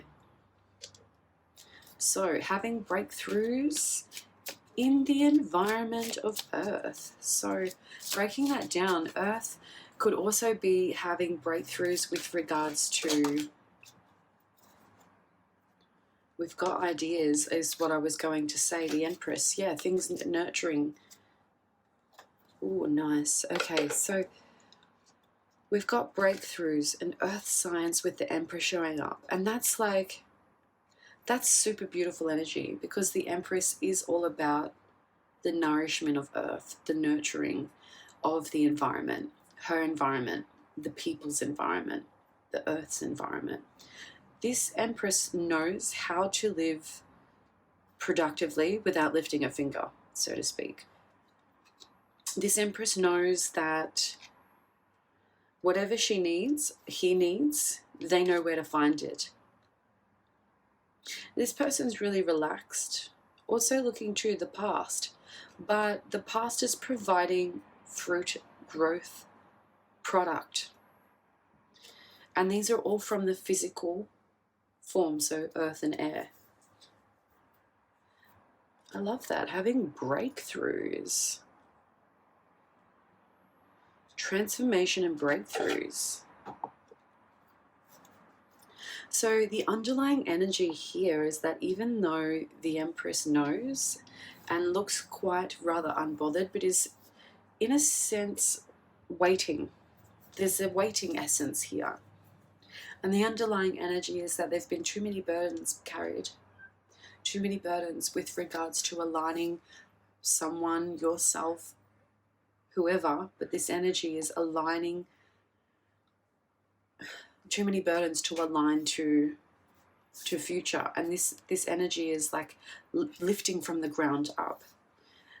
This is talking about creative pursuits. These are talking about ideas that bring harmony and romance, but individually they're their own concept, but lifting them all together is the burden.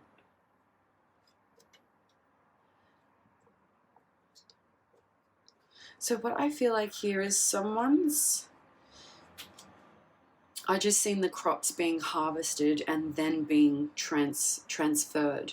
So the spirit just showed me that this corn is now the harvested ones.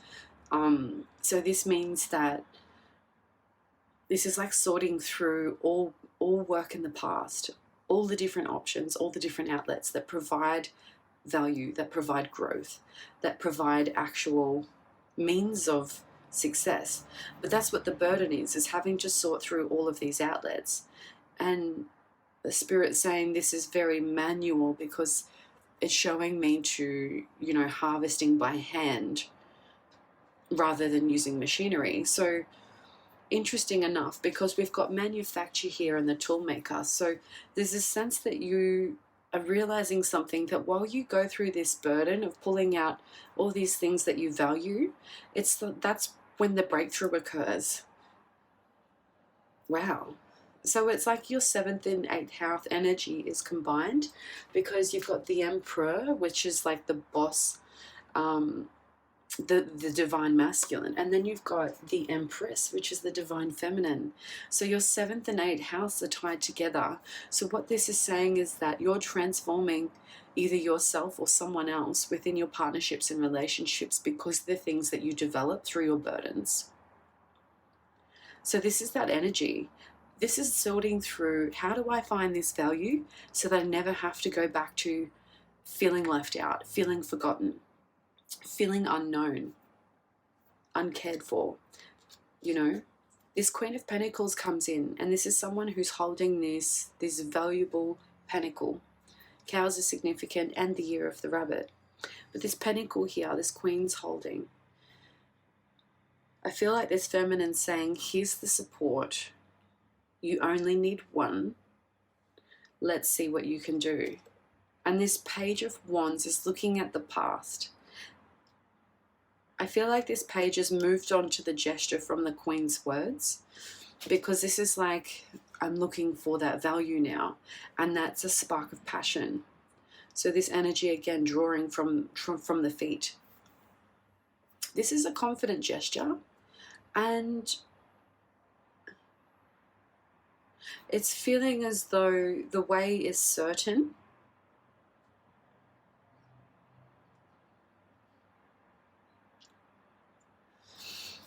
Red feathers. Red feathers are significant. Red birds. Parrots. I'm not seeing a parrot, but that's the feather there. Ah, lovely. Okay, so we've got the Page of Wands and the Page of Swords. Whether this is one energy or two people. So I'm having to read through one file rather than having it fall out across the board, because this Page of Swords is like coming across. Now, they're not looking at each other, but they're aware of each other's essence. And this Page of Swords is saying something like,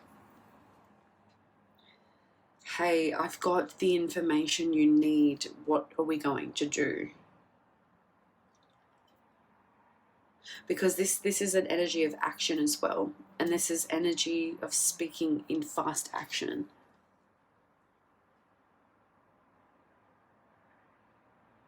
This is also too that idea finally coming to light and taking action on it.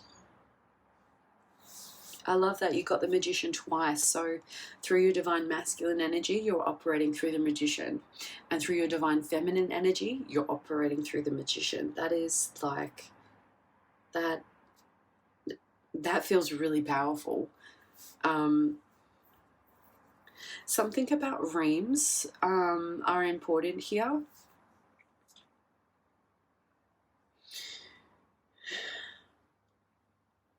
I feel like this Magician is in the other deck, the Magician is kind of portrayed in the works of magic, where this Magician is, I feel like the energy is reteaching.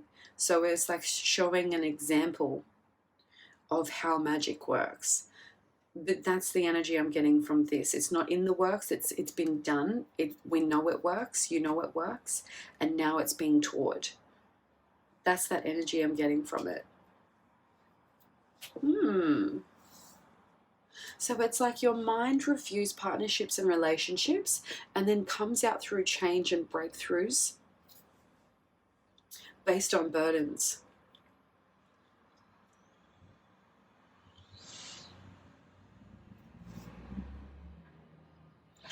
So we've got the Magician here and the Page of Pentacles. This is like whipping money into action. This is getting money into the physical form. Manifesting money with the Magician. So it's like, what I'm seeing here is that even only one is present, the Magician can multiply. So it's like, you know, manufacturing a tool that can be multiplied.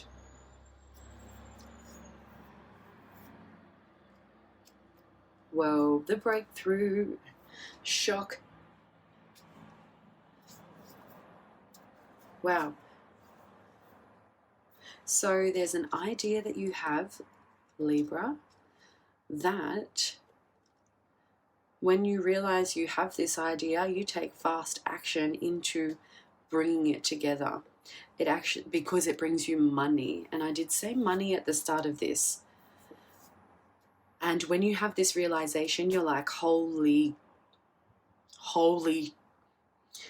this is my happy outcome. This is my fulfillment. So the 10 of Cups is like complete happiness. Home, family, within the heart, within oneself, how they see the world. Feeling abundant emotionally. So this energy is like, get out. I know what this is now. And this is like running home to celebrate sometime this victory. But going home is that you walk into tension and chaos. And there's a bit of something unexpected going on there that transforms what you know. So there's this, okay, interesting. Okay. What this is, now I don't know where this is in time. This could be past, could be present, or could be future. Now, but what this is that you have a breakthrough and you're like, holy crap, I get it now. This is why I'm here. This is what I'm meant to do. But what actually happens is when you see the moments of success, there's something. Now, what I'm getting here from Spirit is saying that the leader that you're energetically tied to goes through a transition. And this is you connecting through them into the trance state, into the dream state.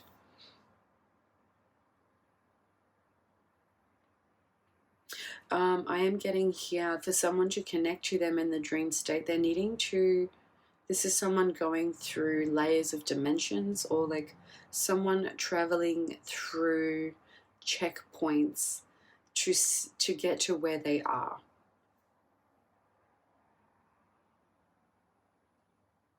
Yeah.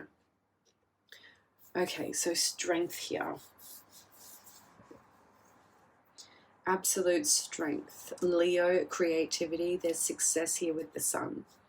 So there's something here that I feel like it could be part of. Okay, I just got this message, is that when you have this realization, this tower moment on, that's exactly what I need to do, and you make quick action on taking that idea and having it come forward. It's also true that when you realize the transition that you experience, the grief that you experience, past, present, or future, is talking about that this is all part of building that breakthrough.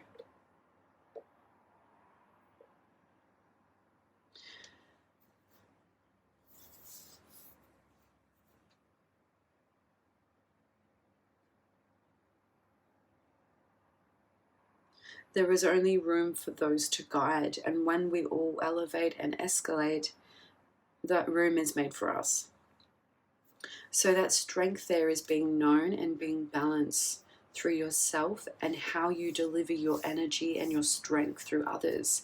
Don't forget, we've got divine masculine, divine feminine energy here. So when you balance both of these things out, in the bag, easy done. So, okay. Yeah, this gives me you connecting the masculine and feminine side with you. This is also true. When you balance that, that connects through your partnerships and relationships. And this is what brings the change and transformation, is that you see abundance come through on the outside. And there's like no need to keep walking away anymore. So there's information coming in, and we've got the Chariot coming back around with making a decision with that information. Okay. Okay, 9th house, we asked, what is your first award or achievement? And we've got in the bag, easy done, with body artist, hospital ward, and psychology. So we've got the mind, the body, and how it's expressed. So this is the belief. This is in the house of belief of Sagittarius. This is, I believe, politics. This is religion. This is spirituality, and this is higher education. This is how we operate and maneuver through life because of our beliefs. So in the bag, easy done. There's something that's super easy to you, and what that makes me feel like is that it's a natural talent. It's a natural gift. Now, body artist here, when we focus on the idea of the body, it is the avatar. An artist means to express the body. So I also, I'm getting like, things like things on the self-appearance. So, how to express the body through presentation, through clothes and accessories, but I'm also talking about tattoos. I'm also talking about these things that express on the body. This is also dance movement. So body artist. These are models as well. So interesting. We've got psychology with the expression of the body. And then we've got hospital ward here. So this is this energy here. When we say hospital, this is healing. This is connection to understanding the body and its expression. And that connection is psychology. So body expression and the rejuvenation is talking about psychology. Interesting. Okay. I'm just trying to pull that apart a little bit. Okay, let's have a look.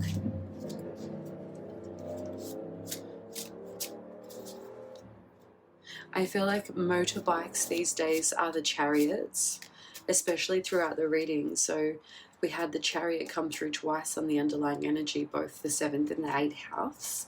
And then we're hearing motorbikes as well. So that's like a tie to how move the body moving quickly.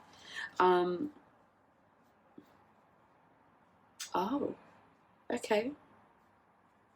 So Spirit just gave me a clue that even though I'm talking about clothes as well, it can talk.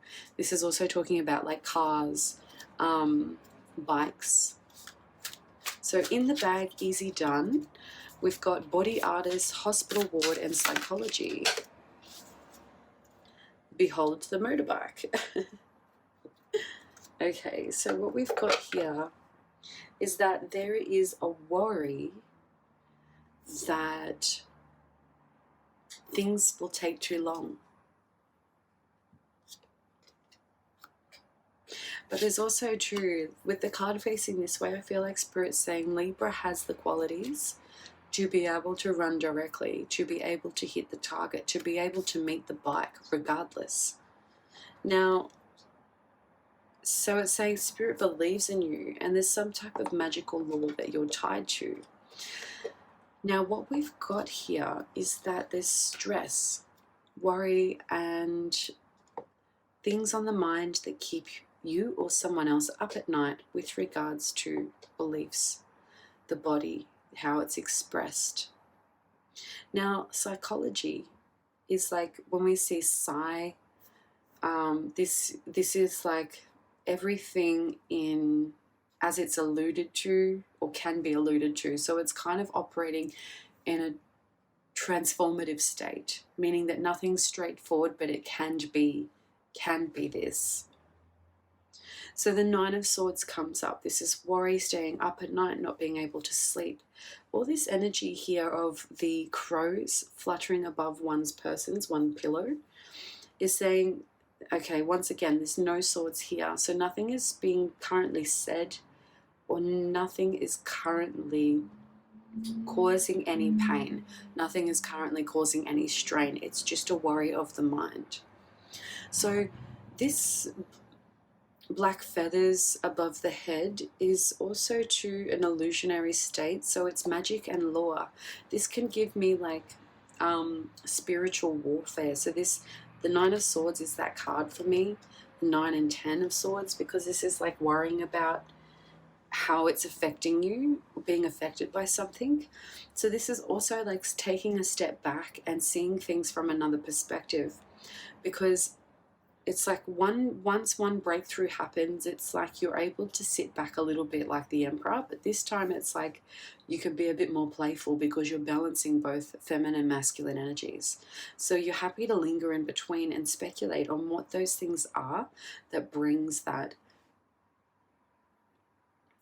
spiritual warfare, because this is like this is dealing with people who are having a fight in the mind, having a conflict within the mind, unable to make a decision. So you being the Emperor and the Empress, so knowing how to make decisions and lead others, and then knowing how to nurture yourself and nurture others, is having the fundamental qualities to be that trainer. So whether you're dealing with people who are coming into spaces to heal, and working out how to physically express the body, is working out their psychology. Interesting. Because we do have like this type of aerial art here. Like we've got ribbon, what is it? It's not Lyra aerial. Oh gosh, but anyway, we've got some aerial arts here with the Hanged Man, which means it's like expressing the body through movement. And what we're seeing here is that there's the psychology is, the conflict is that the mind is thinking and it's not seeing what it's thinking on reflection. So this is that disconnection, and what this is just that magical concept coming out. See, it's like up at night, the magic lingers up in the air. But when it's reflected through the mirror, it's like the eyes are blindfolded. It's like in reflection, you can't, it's like looking in the mirror, you can't see the magic. You're unable to see how the magic's affected. Interesting. But it's, so this person looking at themselves, I feel like sees this end.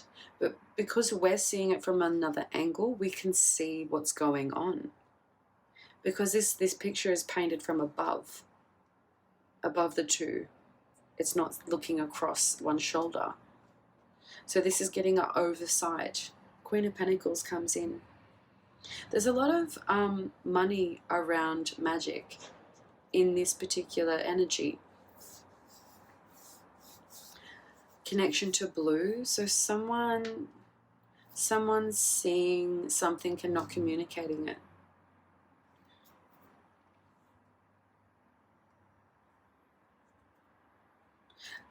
This is singular as well. We do have the Lovers here. So this is like dealing with people who are having trouble with a love situation. So this is love thyself or love with someone else. But this energy is the belief of love and working through that psychology, through expression of the body and healing those qualities. Ooh. You've got like divine feminine and masculine energies. We had them separately in the 7th and 8th house, and then in the 9th house we've got them together. Between the Lovers, by the way. So we've got the King of Pentacles, the Lovers, and then the Queen of Pentacles. This is talking to finding the way to move forward, be successful. Now this is saying too, if you have a business idea, this is saying you will be successful. And this is also true, having the means to support whatever you need for your love journey, for the expression of the body, for healing the body and the mind. So body and mind, which is, okay, so I'm getting once again earth and air energies. So Taurus, Virgo, Capricorn, Libra, Aquarius, Gemini.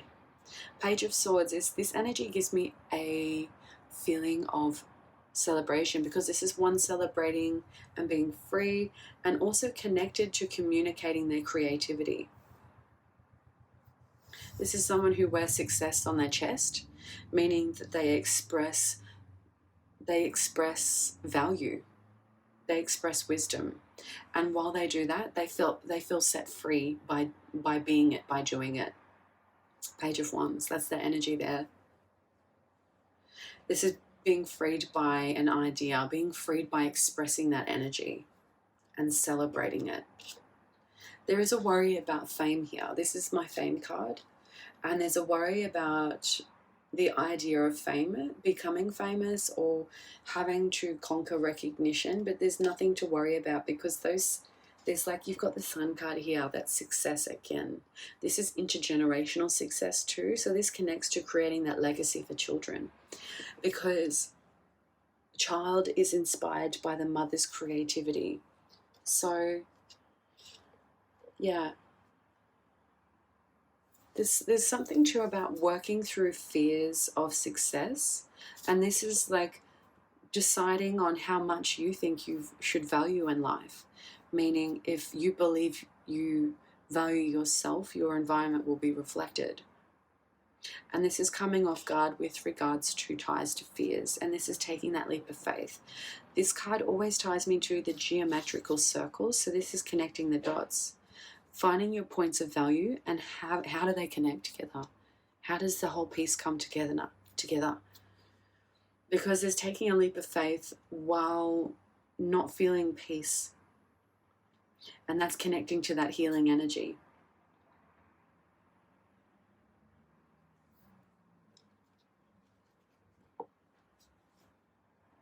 So the 10th question we asked is, what is part of your purpose? We've got screen and print and locksmith.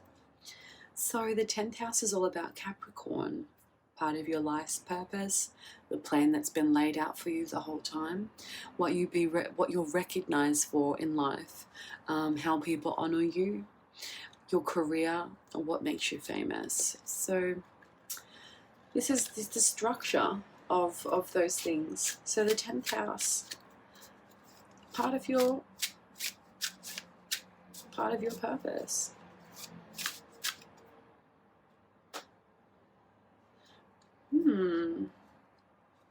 Let's see, what's part of your purpose? We've got print and screen and locksmith. Cool. Okay.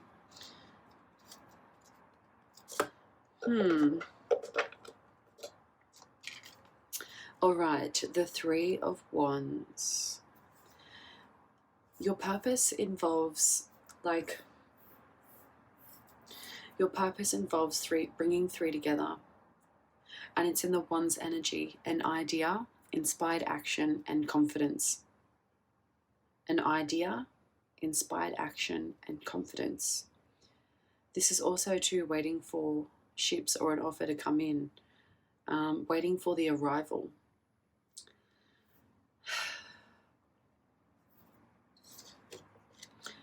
This could be like waiting for that breakthrough. So this card's sitting over someone in your social circle, you know, who you've met before, 3 degrees of separation. Now this also too, print and screen and locksmith, same card as the underlying energy on the last deck. You carry too many burdens, Libra. You feel the burdens that you carry, and Spirit's acknowledging the burdens that you've been carrying. The 10, 9 and 10, we start again, which means your burdens are being released. So the blindfold, so to speak, is when the burdens are removed. It's when the blindfold is removed.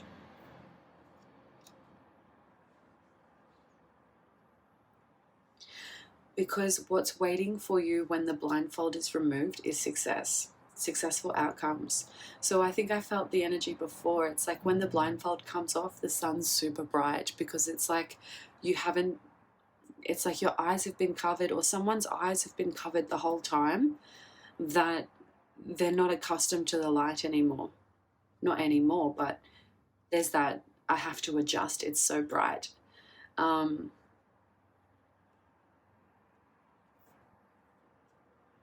Sunflowers are significant. That's twice I've seen them now. And the Knight of Wands comes into the success. This is someone who's been training for success the whole time. And this is also too someone who's got this idea, an idea. So this could be you realizing that, oh, this is that idea, that energy I've been waiting for. You know, when it's like this blindfold comes off and it all makes sense. Like the breakthroughs start happening and you start seeing them. The Emperor, awesome. This is tied to your partnerships and relationships, into your house. The Chef, the Cook, what you choose to bring together, and how it's built. Cycles of peace need to be considered.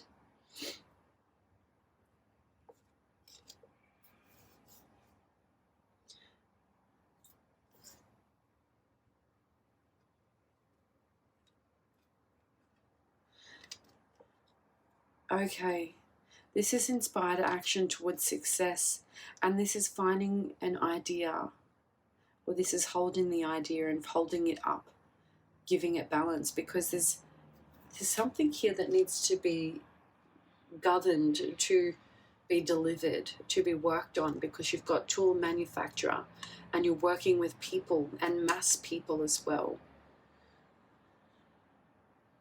Quite the spread. Wow, okay, so the Four of Pentacles is, this energy is coming off lunch or coming off downtime. This is letting go. So there's two pentacles in the arms. So in the right hand is the smallest pentacle, is the one that's being held the tightest. So that's what they say at Christmas. Often the smallest gifts are the most expensive. I don't know why that came up, but, and this also too, so that's the right hand, that's in the present, but in the past, there's something much bigger that drives that energy forward. So that foot power, that foot energy is coming up. And what needs to be considered is like, how are you going to transport these means when you have to get up and go from lunch, so to speak, when you get off break? How do you move these things?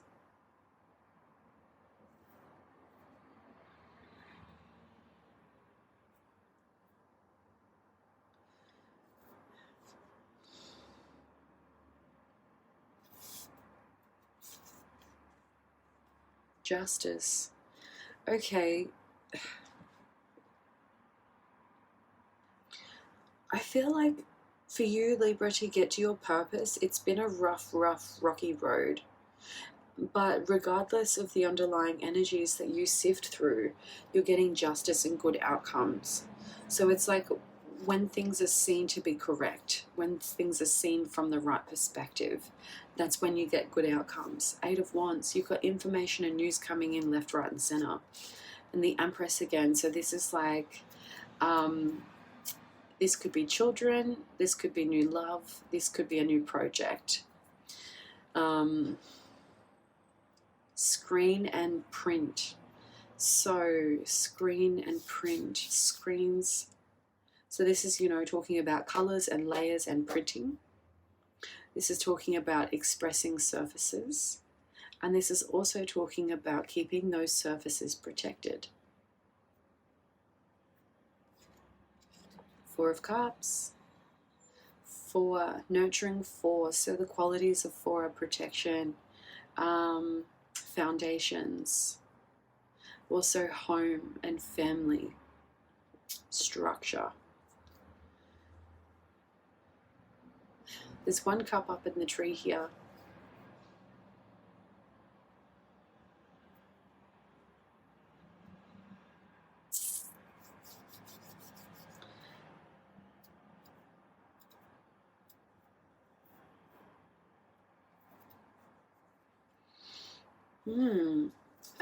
Okay. What's this Empress want to say to the Four of Cups? A relationship will finally deepen in the next few months. You have been waiting for this. Leave your fears behind. They are stopping this relationship from blossoming. Okay. So that's what the Empress says to the Four of Cups. So the Four of Cups energy is not noticing the extra cup that's gone up into the tree. And this is talking about looking to future without realizing what resources are currently in place. What resources need to be nurtured as well. This reading is hectic. Like, I've just, for me, reading it's quite...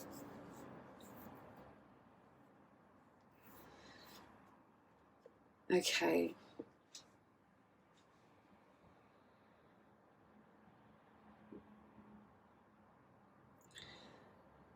This is seeing the way forward once you know and see through your pain, the Magician again.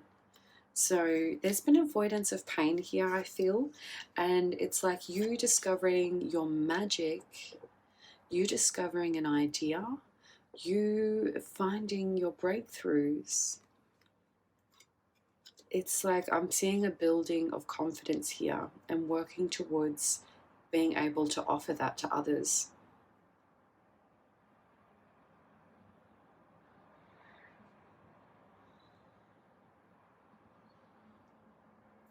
Because this is like a new beginning. And this is you sort of like gesturing this new Ace of Cups and this new Ace of Wands.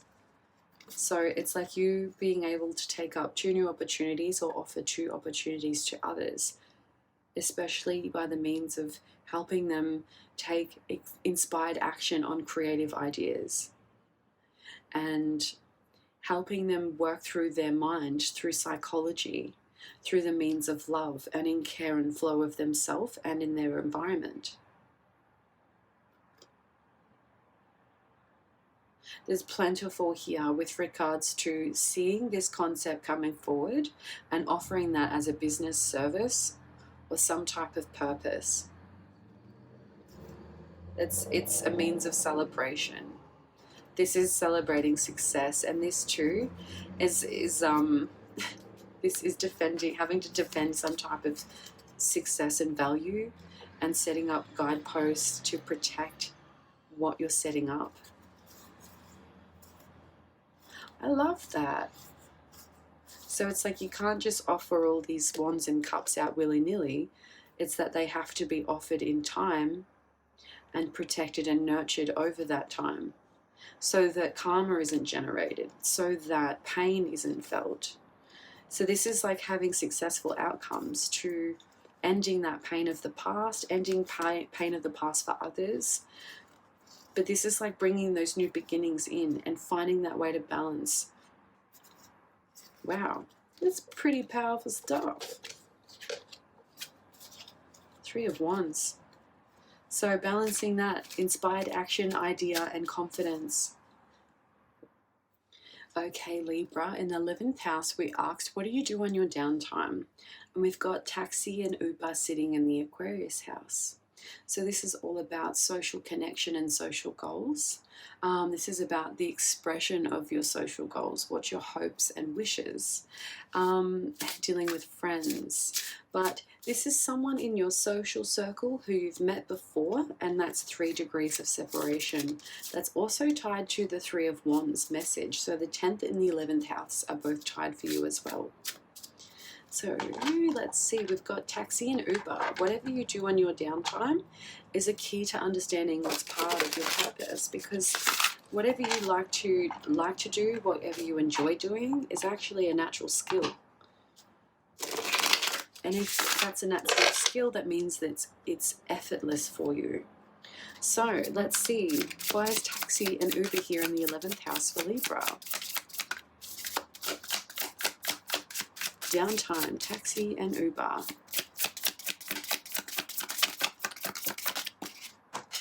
All right, this is someone else's energy over yours, but it's part of your purpose, so it's coming through. Friday is of significance.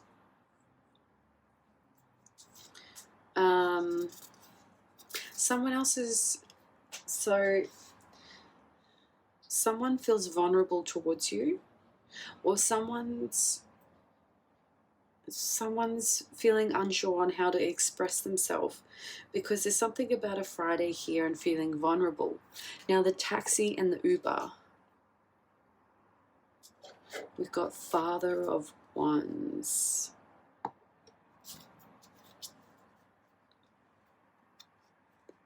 Taxi, Uber, Father of Wands. Feeling vulnerable. Okay, so that was tied to Friday. Also too, it was tied to value. So Father of Wands. Someone who's very strong, someone who knows where they're going and knows what they're doing, but this is someone who thinks within their mind and sees that energy. This Wands is giving me fire energy, so Aries, Leo, Sagittarius. And what this is like transformation over speech or transformation over communication, because there's an 8 here of infinite change.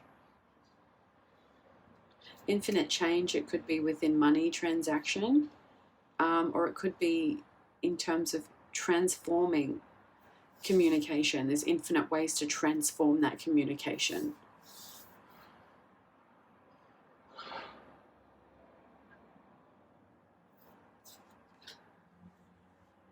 So the Father and the Son of Wands, it's like in this energy, they don't speak or they don't see eye to eye, because the Son over here and the Father over there. So this energy is talking about that transformation of communication. So, and don't forget, Libra, this is someone else's energy over yours opening up. We did say, so the 10th house is tied to Father, even though we're reading it in the 11th house. So perhaps you're dealing with someone else who's having vulnerabilities with father-son dynamic, or it could be a father-daughter dynamic with the Sun in the reversed. But this is talking about having means to speak and transform that communication.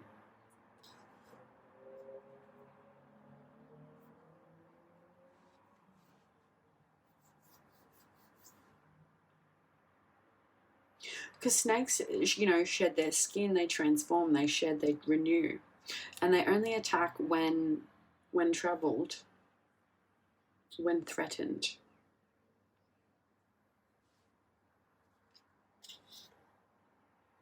Regardless, it's this Son of Wands in reverse, or this daughter, this Wands energy is saying that someone couldn't take up an opportunity to change or to receive money, because either way, where that opportunity couldn't happen, there's escalation regardless, but there's a feeling of unable to make that, to take that change or to transform that information into value. There is a stress and a worry that someone's always being watched, and that's what's being released as well. Well, Justice again. So I love that. Black and white. So this is like religion aligning with spirituality. And we have the Magician again. And, you know, Justice and the Magician. That's so cool. Okay. Communication is alignment to... Okay, so what the Justice is here and the magical outcome is communicating that the way someone speaks is that it is in alignment with both religion and spiritual purposes. We've got the 8 here, infinity again. So finding balance between the light and the dark is the first step for the Magician to start maneuvering through magic.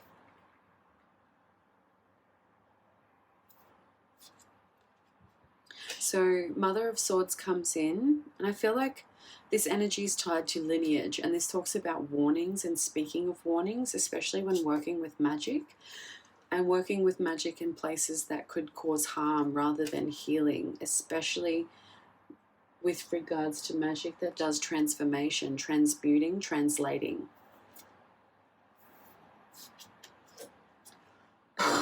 it shouldn't be transformed, basically, is what the message is. The idea here is that someone's working through their emotions, though.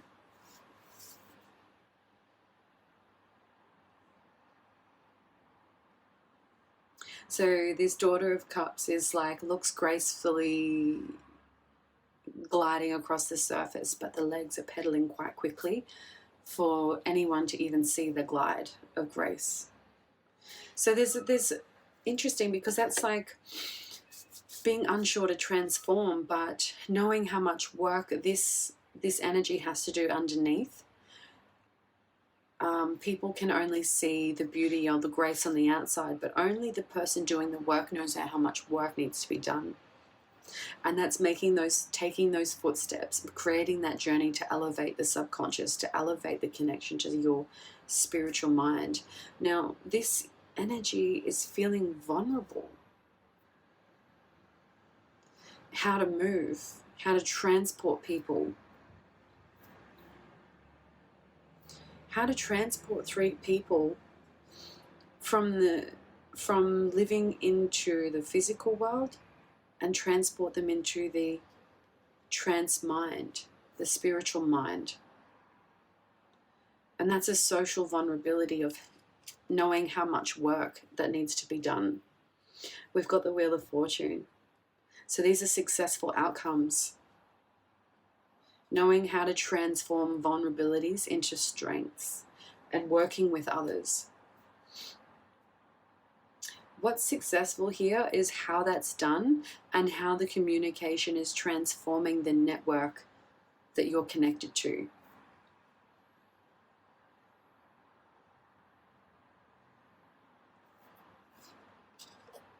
Year of the Rat is significant. And connecting in with the subconscious on a spiritual level, having that realization, is in the Year of the Rat. I love this. So this is all that energy incubating, all that creativity, ready to... This is knowing one's potential within oneself. This is seeing one's potential within oneself, getting them ready to harvest, to express. Father of Cups in reverse, so it could be talking about a father water sign, or this could be talking about a mother air sign. Father water sign meaning Cancer, Pisces, Scorpio. Mother air sign being Aries, Libra, Aquarius, Libra, Gemini, not Aries.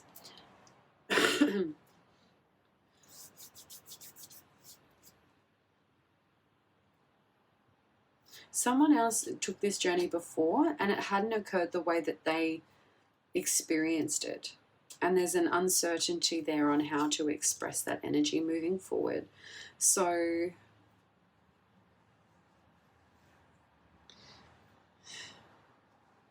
we've got Father of Air and Father of Earth. Father of Air, Aquarius, Libra, Gemini. Father of Earth, Capricorn, Taurus, Virgo. We're going to leave that there because this is talking about how to transmute information. But this is like, it's all done through the value of the mind. Because this is talking about taking vulnerable people into a trance state. Interesting. And there's a lot of, okay, so Libra, it's like your work is, this is like, because you've got so many cards coming up into the next house, it's like Spirit is speaking to all of these points through this house. Okay, let's continue. Libra, 12th house. 12th question we asked, message revealed from Spirit. And Spirit has a lot to say, especially in this house, but specifically across your reading. So we've got 12th house is all about karma, secrets, undoing the self, revealing hidden enemies, hidden enemies. This is also talking about your psychic abilities and connection to spirit messages. So I'm going to pull one card from here. Yes, I have to now. I've got the deck. All right, so, all right, what have we got here? Nice. Shyness. This card gives me, so the fox here is shy, but is aware. And this is communication that's flying above head. And this is sort of taking cover to rely on one form to communicate, one form to speak, one form to translate. So I do, that card is represented so nicely through it. This is like, okay, so we've got,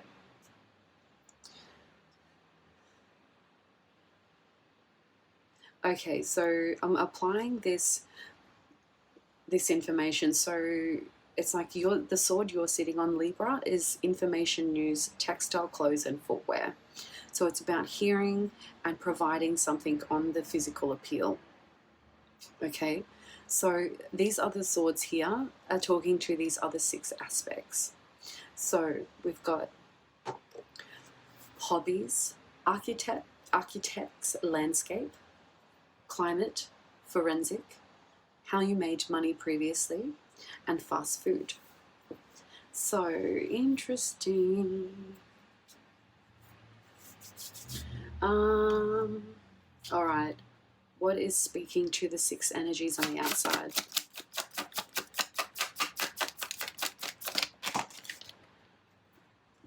Okay. All right. So know that through this shyness, you are enough. And there's something that you're discovering over time. So things that you're peeling back through this forensic energy, things that are greasy as well. So we've got the person you are meant to be with will love you, and the way that you are. You don't need to change. So I feel like Spirit's speaking to, like, working through the qualities of love, working through your qualities of communication, because there's something here, there's some type of shyness, and there's information coming in like bombarding. Loving yourself makes you more romantically attractive. So this is talking about being able to communicate with love. Now, you've already met the romantic partner you seek. So working through love, through spirit, that's the only way we can connect. So it's in time, you will speak to something, Libra. Whoa. Okay.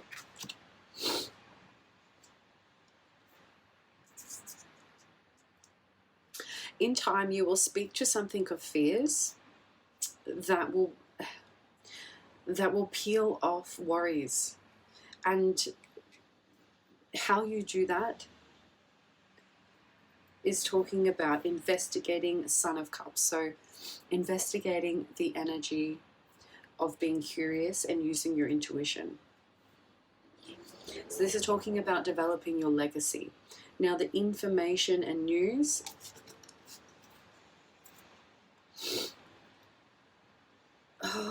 okay, so 2 messages. Some Libras are having children. So there's transformation over children and legacy. And the second message is that you're going through a transformation, Libra, but there's a sense that you don't need to worry. You're not losing a sense of yourself. It's shedding the experiences of fear. So there's something here that you speak to over time that sheds those illusions of fear. And what this is fundamentally abundant. It is guided by your angels, and it is because that you intend to build a legacy.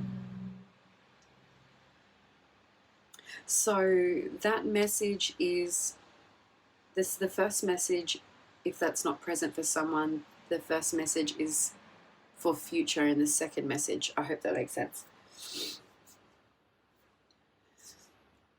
Son of Cups and Mother of Wands. So there's some type of investigative energy here where things need to be looked into to clarify the cup of creativity, which means investigating how you produce your creativity is talking about the wealth of your ideas.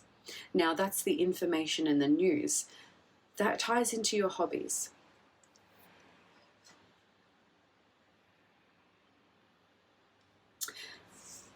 The world. Now, there are successful outcomes with regards to balancing emotions with passions. There are successful outcomes with clarifying fears, because this is important to teach for your next generation. This is referring to legacy, and that's a message through angels.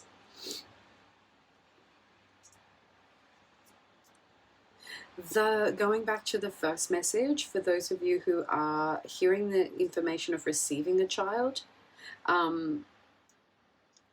it's for those of you who are not wanting to hear the sex.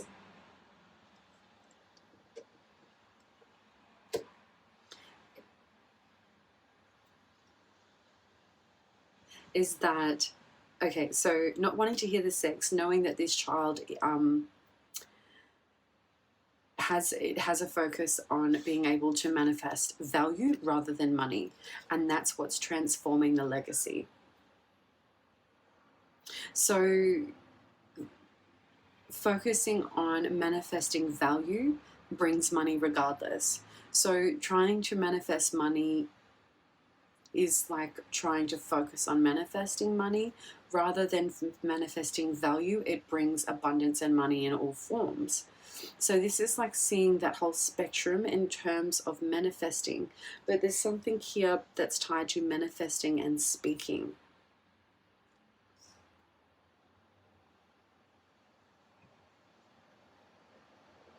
So I feel like if you're really tied to that trainer energy, teaching people, teaching others, or creating content to help teach others, this I feel like is tied to like a hobby, but it's also something that can be built upon, that governs others to feel safe in. And this also it's like a healing energy for not only yourself and others, but it provides transformational qualities throughout your legacy. It brings abundance. So this energy here is having to work through the timing of bringing out the energies of what you choose to value, brings into what you choose to speak to.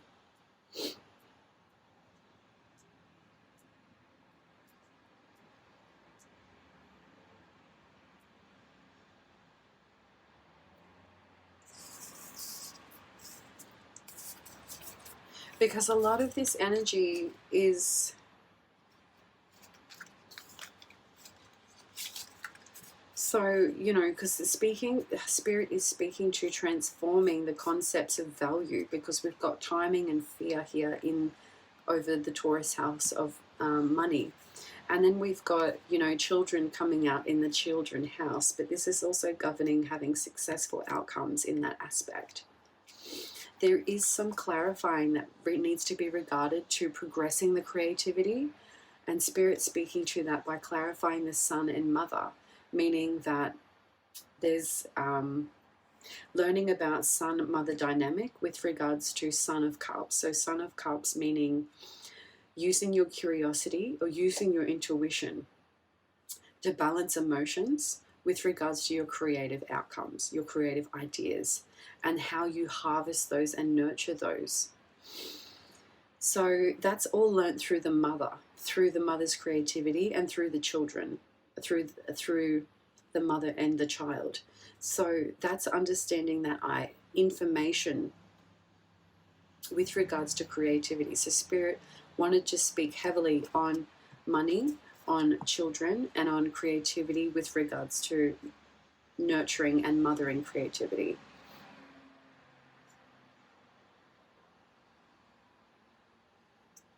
So tied to money, we've got over time working through fears of value and how you made money previously.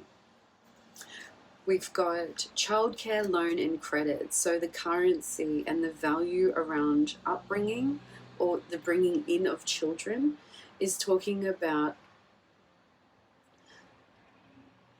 I feel like is connected to like fast food, you know, children learn quickly. And money is obtained quickly too, like loans. But when we talk about fast food and the retrieval of learning and accepting, how is that food prepared? How is that nourishment prepared through, you know, and how is it provided through growth? Architects and landscape. So this again gives me this like peeling something apart to build it back up.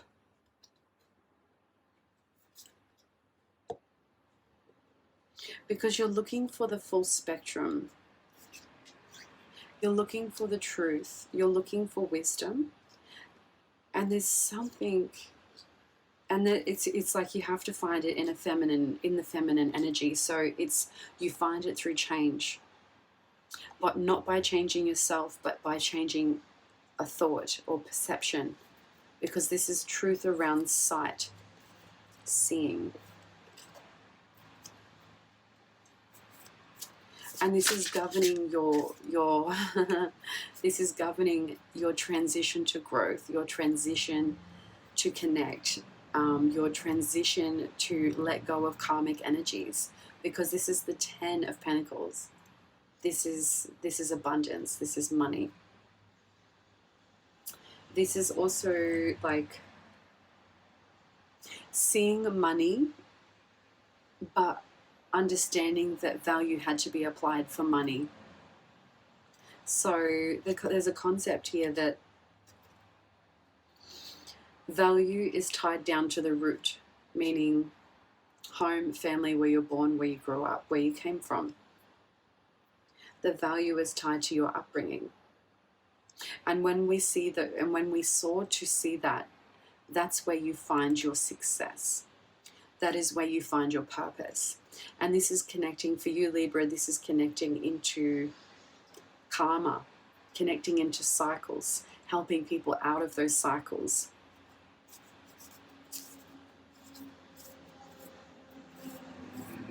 There's a lot of magical energy within you, and you have the ability to be a magical being. We all do, but you on so many levels. I see the magician in partnerships and relationships, in transformation and change, in beliefs and high philosophy, in your purpose, your ability to find your purpose, and in your social aspects. So there's a lot of magical energies in the spiritual houses. But fundamentally on the physical form in your physical houses, this is like you acknowledging and working through all those burdens, because a lot of those burdens were magically formed to help you, guide you on your magical path.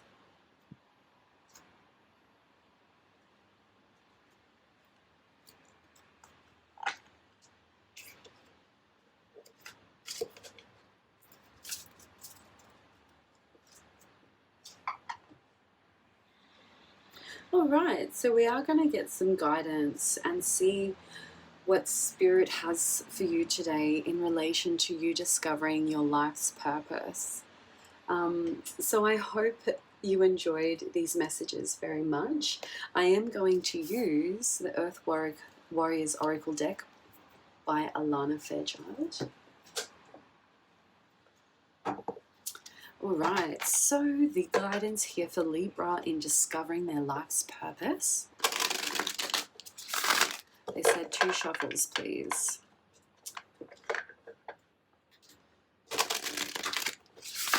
All right. Let's see. Guidance for Libra, please. Beautiful.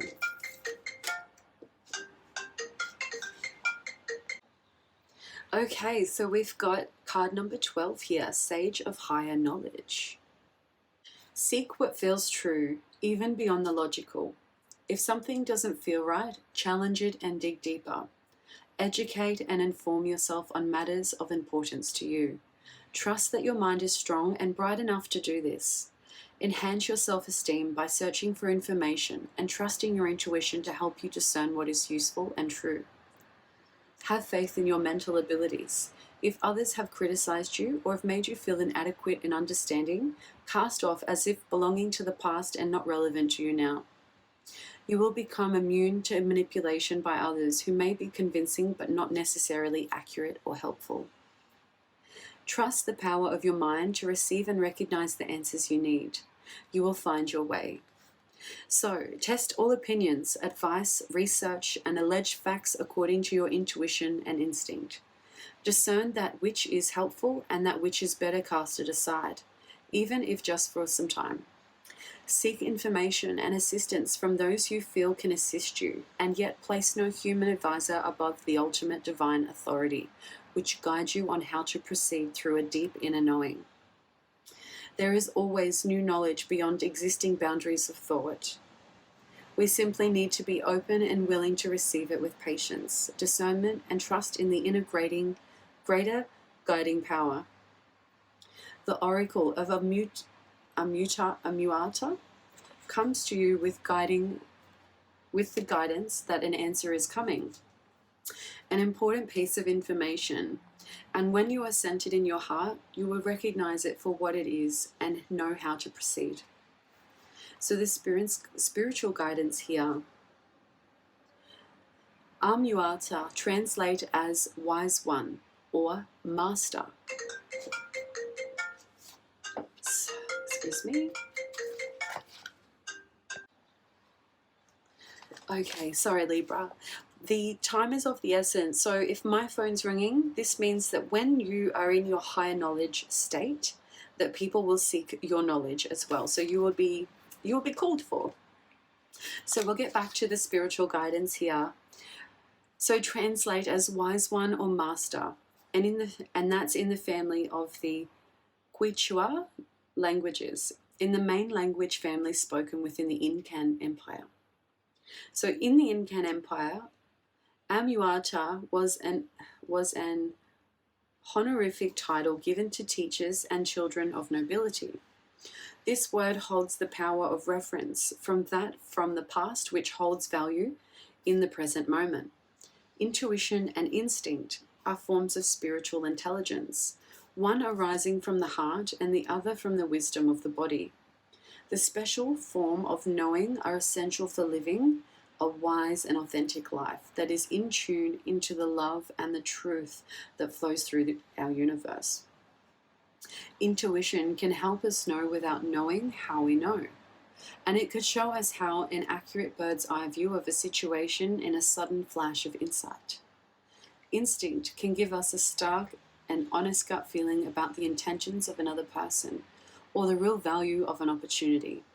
You do not need to have a logical explanation to justify your intuitive or instinctive recognition of falsehood, deception, or other misleadings or uses,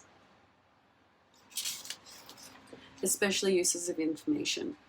These two forms of intelligence are ways of sacred feminine knowing. Then there are logic and intellect, gifts that the humanity can also use for great effect.